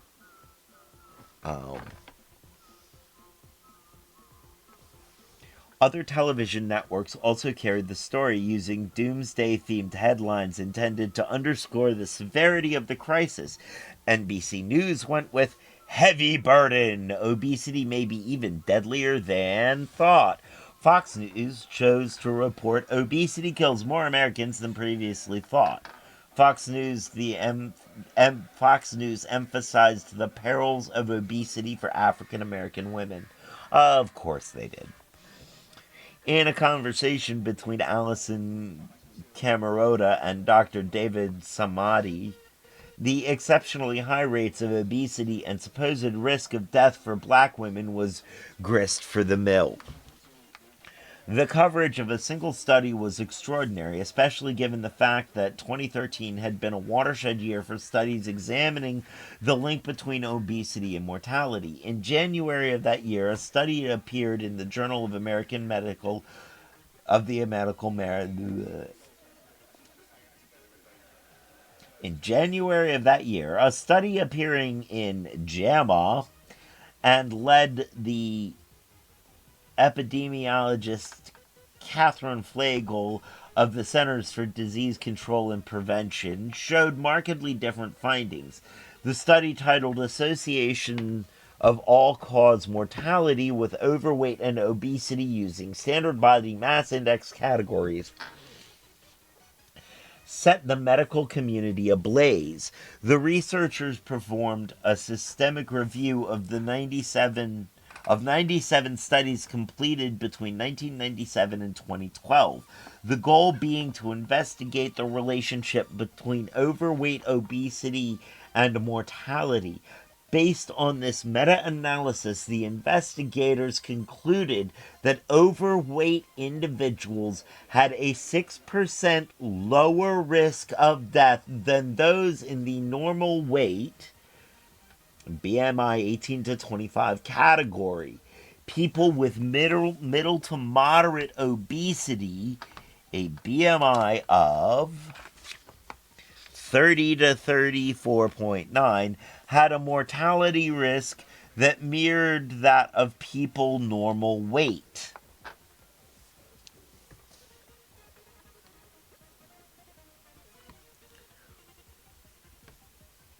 Okay.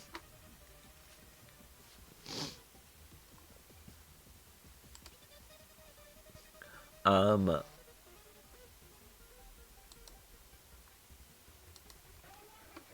Hold on a moment.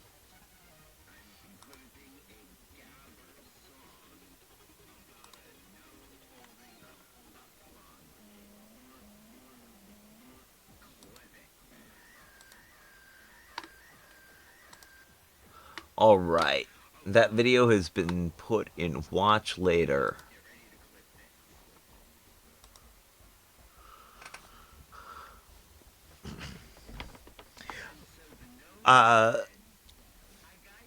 If you have other video ideas on and around this subject matter, feel free to get them to me. Discord would be easiest, I think. But I could definitely fill some time doing videos, and I am quite happy to take suggestions.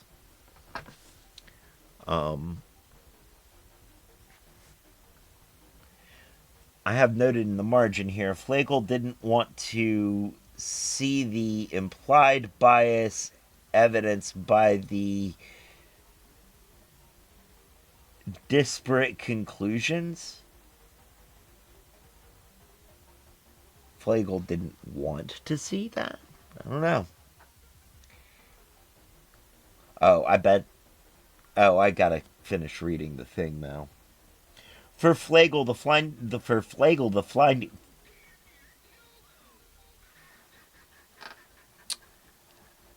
Oh, that's gonna be fun. Oh, that's gonna be fun. For Flagel, the findings may have seemed unremarkable. She was, in fact, the same researcher who had produced the 2002 report showing increases in obesity across populations and extreme obesity for black women. In 2013 study, by contrast, was race neutral and less ominous. In it, obesity seemed like less of an imminent death threat. Oh, I see what I was saying there. The response to the new study was swift. Letters to the editors of JAMA poured in. Dr. Wolfram Donor, a cardiologist at the Charité Center for Stroke Research, Berlin, declared the need for a new standard of obesity to assess what, if any, relationship existed between existed between excess fat and health. As he put it, it would be clinically useful to identify the true threshold for obesity becoming a significant mortality factor. Nor was Donor alone. A pair of physicians from the National Institutes of Health wondered whether the findings signaled a need for the medical community to shift its focus away from body weight altogether. Rather than searching for the exact amount of excess fat associated with illness and death, they suggested perhaps it was time to end the long-standing assumption that fat was bad.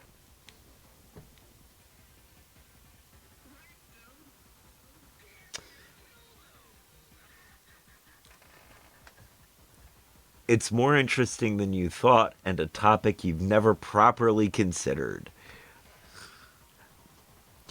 You know what? I bet. I'm willing to go with yep. The flagon with the dragon has the brew that is true. The vessel with the pestle has the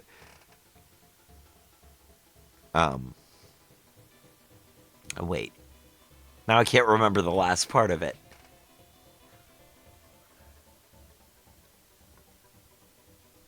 The pill with the poison is in the vessel with the pestle.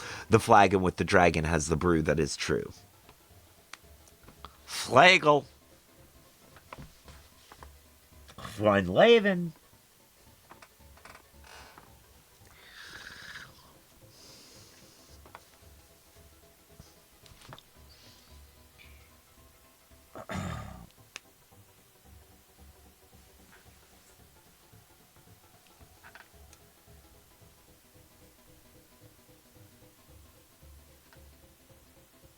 Letters.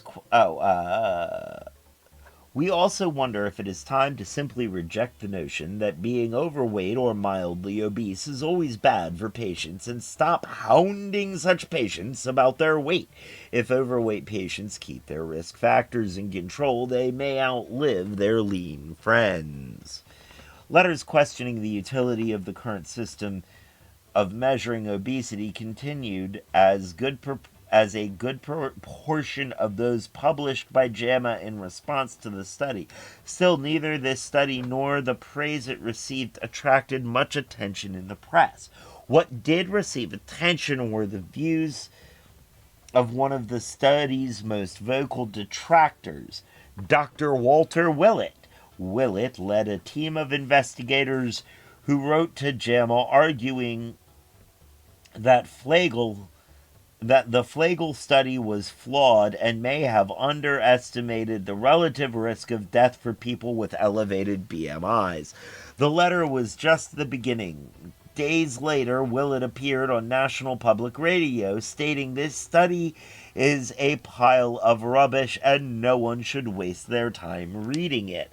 His words were reprinted by other major news organizations, including The Atlantic, a few days after publishing an article discussing the controversial findings by Flagel and her team. USA Today played host to a debate between Walter Willett and Tom Frieden, director of the CDC and presumably one of Flagel's superiors.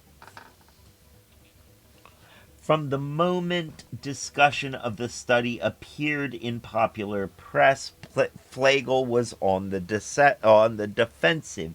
If Masters was presented as an important authority in much of the mainstream coverage of his study, reports featuring Flagel's study routinely questioned the conclusions. ABC's news, is being overweight really bad for you? for instance, positioned its report as a form of investigative journalism, using insights offered by a panoply of experts with conflicting views. This and other news reports on the Flagel study ended on a note of uncertainty. Within a few weeks of its publication, scholars affiliated with the Harvard School of Public Health convened a symposium on the Flagel paper that attracted an audience of more than 200. The symposium had one stated aim: to explain why the conclusions drawn from this study were absolutely wrong. I think that's selection bias. The pellet with the poison is in the vessel with the pestle. Will it or won't it?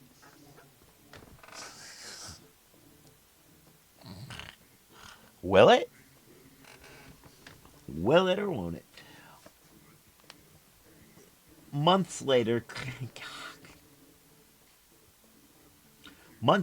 Catherine Flagel reflected on the academic brouhaha that surrounded her study and the negative media attention it sparked. In May 2013, article in Nature, she admitted, "I was pretty surprised by the vociferous attacks on our work." According to Flagel, the study was not intended to have a message. She was not trying to change obesity standards or create obesity policy. Her job, as she saw it, was to provide accurate information based on existing data about obesity as the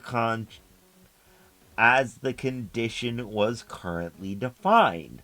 The stunningly divergent treatment of the two obesity studies from top-tier medical journals may be shocking, yet there is another piece to the newly minted to the puzzle that makes the reactions even more surprising.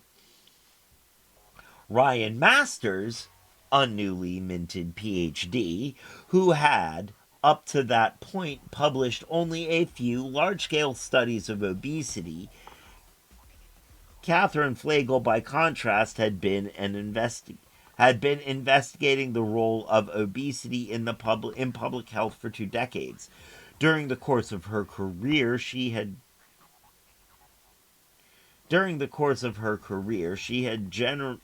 garnered more than 100,000 citations, making her one of the most cited obesity researchers in the world.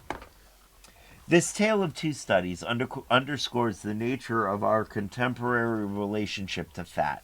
As we have seen, the current anti-fat bias in the United States and in much of the West was not born in the medical field. Racial scientific literature since at least the 18th century has claimed that fatness was savage and black.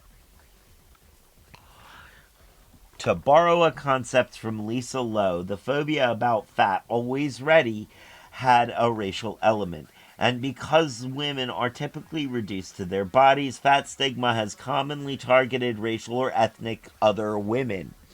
Protestant moralism and the disdain of indulgence contributed to the cacophony of pro-thin, anti-fat bias. The medical field has been the most recent institution to enter the fray. In this way, fat phobia and the desire for slimness are about far more than the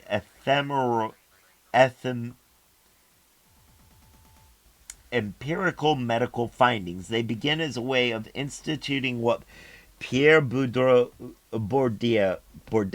called social distinctions. That is, the elites of society have used the denial of a food along with social censorship, which forbid coarseness and fatness in favor of slimness, to prove the superiority of those who sit atop the social hierarchy. This analysis builds on Bourdieu's assessment that by showing how historically diet and weight evolved as evidence of high class or low class standing. This book also builds on the work of Michel Foucault, who explains how the state through the institution of medicine uses guidelines and principles regarding what to eat and how much as a form of social control. As anthropologist Iwa Ong has further articulated it as it pertains to regulating individual and social boundaries, modern medicine is the prime mover, defining and promoting concepts, categories, and authoritative pronouncements on hygiene, health, sexuality, life, and death. This analysis builds on the works of Foucault and other scholars by revealing the centrality of race and gender to the creation of the biopolitical rules and regulations of weight management.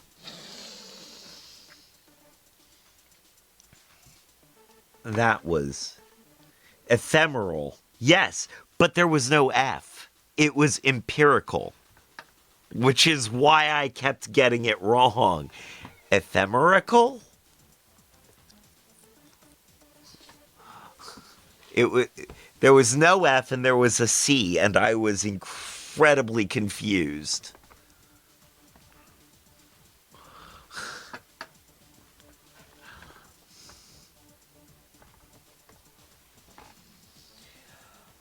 All right.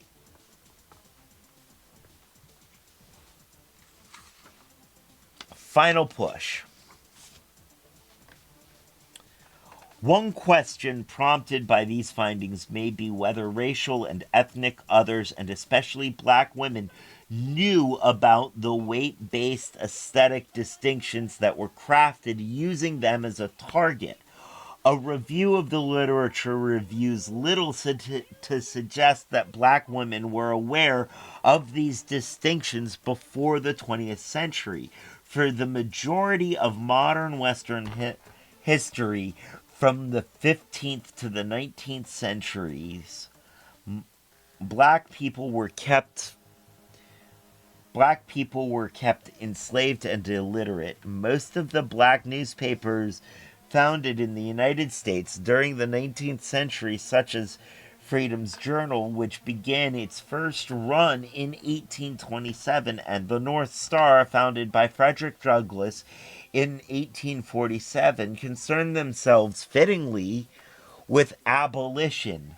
After emancipation, questions of social, economic, and political rights continued to dominate black publications. In 1894, the Women's Era became the first newspaper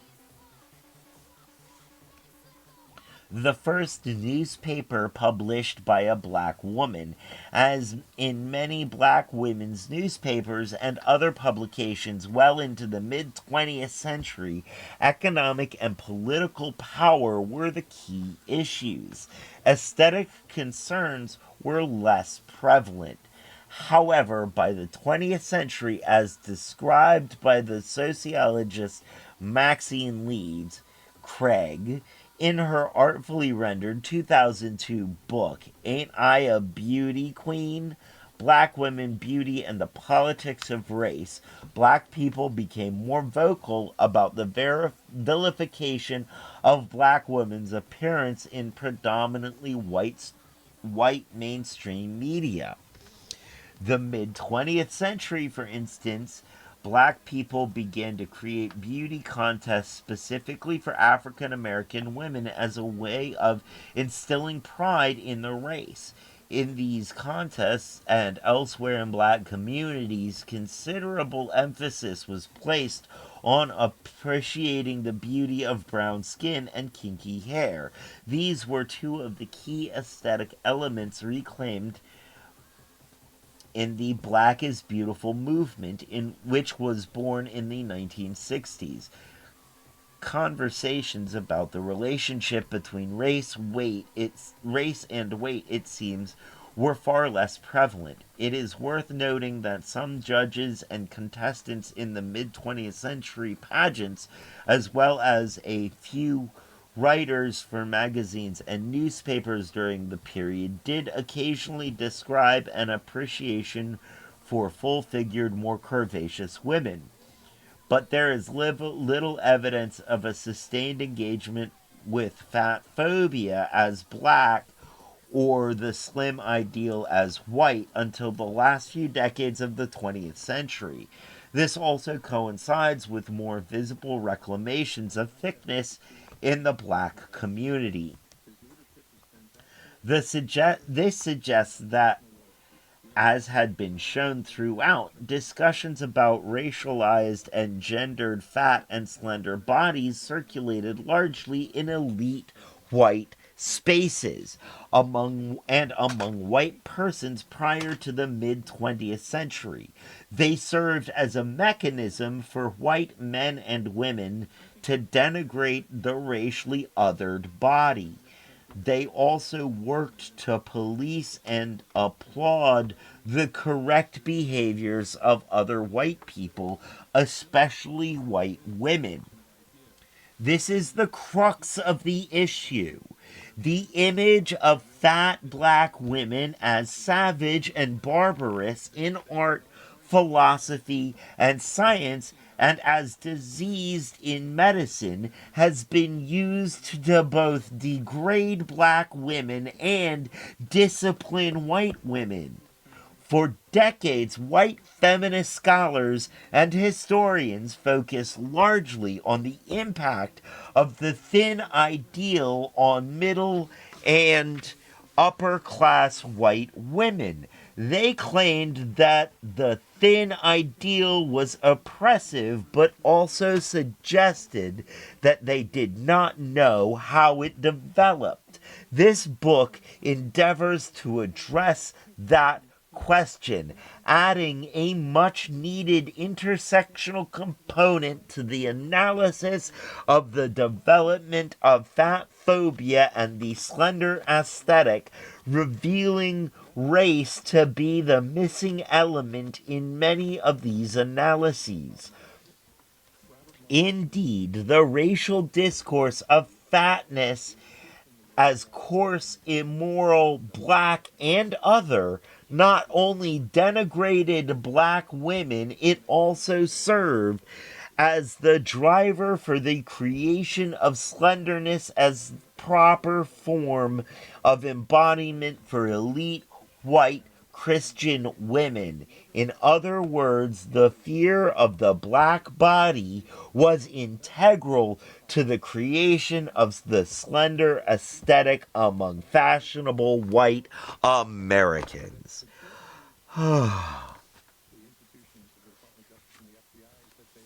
We are not reading acknowledgments.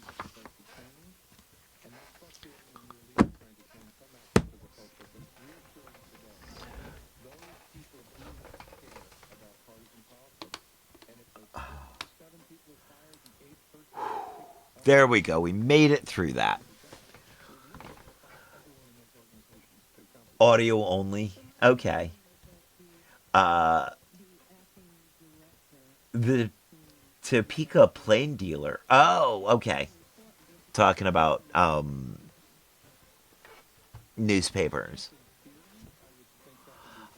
Beauty contests were a mistake. Yes. Yeah, yes. Beauty contests always treated all women as some kind of commodity. And something to be tested about based on metrics created by men. Yes. I'm anti-beauty contests in general. Just, I mean, for one, I just kind of think everybody's beautiful. I don't think that beauty is comparative. Nailed it. Boys at best.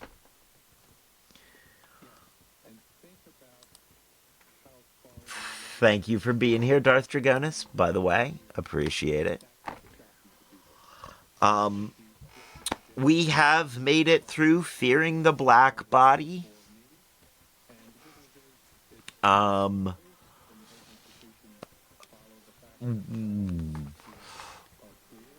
don't know if we'll be back in 2 weeks. I may be taking some time off by then. When I get a collection of videos for us to watch, I'll probably come back and do a videos episode. And then when I reconfigure the studio, we will do some art streams, as well as continuing to discuss our Tuesday topic, the problematic nature of the attitudes of medical institutions in the United States towards marginalized people, specifically behavioral and mental health institutions and black women.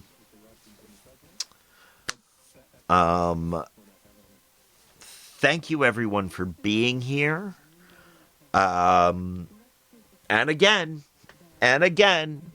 I want to say the rumors that I am scaling back Network Entertainment's activities in order to slowly quit are untrue. They are untrue. We're scaling back to come back stronger than ever next year.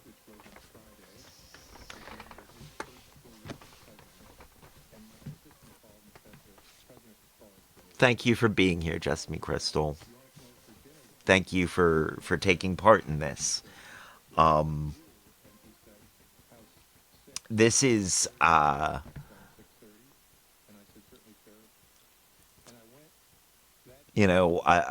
have a platform. I have to say some things. There are things I'd like to. I am hoping to center more black voices and more women's voices in this discussion moving forward. And again, I'm not sure what I'm doing. I'm as the title of this Tuesday stuff indicates, I really am just an idiot figuring it out as I go. So it is a yeah.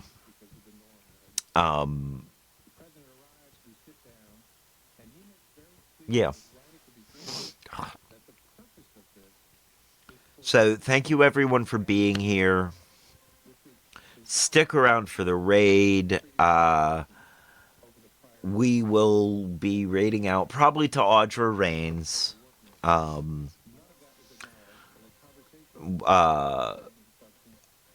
We will be, of course, we will be back tomorrow. Why is that?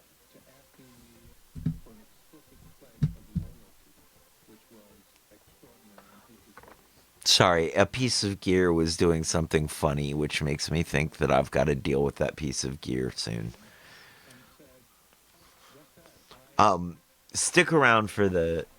yes. Not tomorrow. Thursday. Thursday. We will be back on Thursday. That's right. DJ set tonight. DJ set over at DJTS 1308. The Dark Rave. Unst.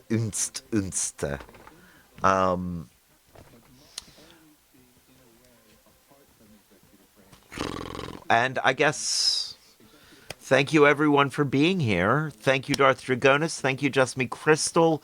Thank you, Maddie Holmes. Thank you, Lockpick. Thank you, Head Not Right. I believe that was everybody in chat. Yes, everybody. That was everybody in chat. Thank you, everybody in chat. Thank you, all you lurkers. Much love. As I said, stick around for the raid. Now is the time on the show when I say, as they say around here, 2 up, 2 down. VA, double deuces. We're out, y'all.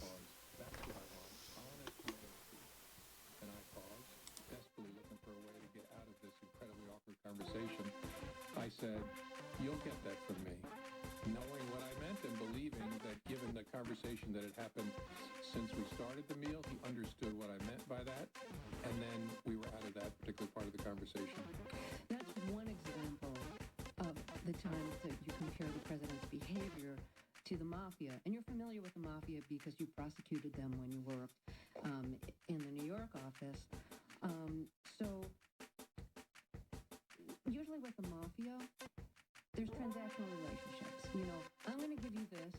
I expect something in return. I expect your loyalty. But beneath all that is a threat. Like if you don't give me your loyalty, or if in spite of all my compliments to you, you betray me in some way, something's going to happen. Did you sense that beneath this conversation there was any kind of threat? Well, certainly not the kind of threat that La Cosa Nostra, the mafia, would make explicit or implicit. And I don't mean by comparing Donald Trump's leadership culture to that of a mafia boss to suggest he's out there breaking legs or bombing shops when people don't make their payments. And I didn't get a sense of any kind of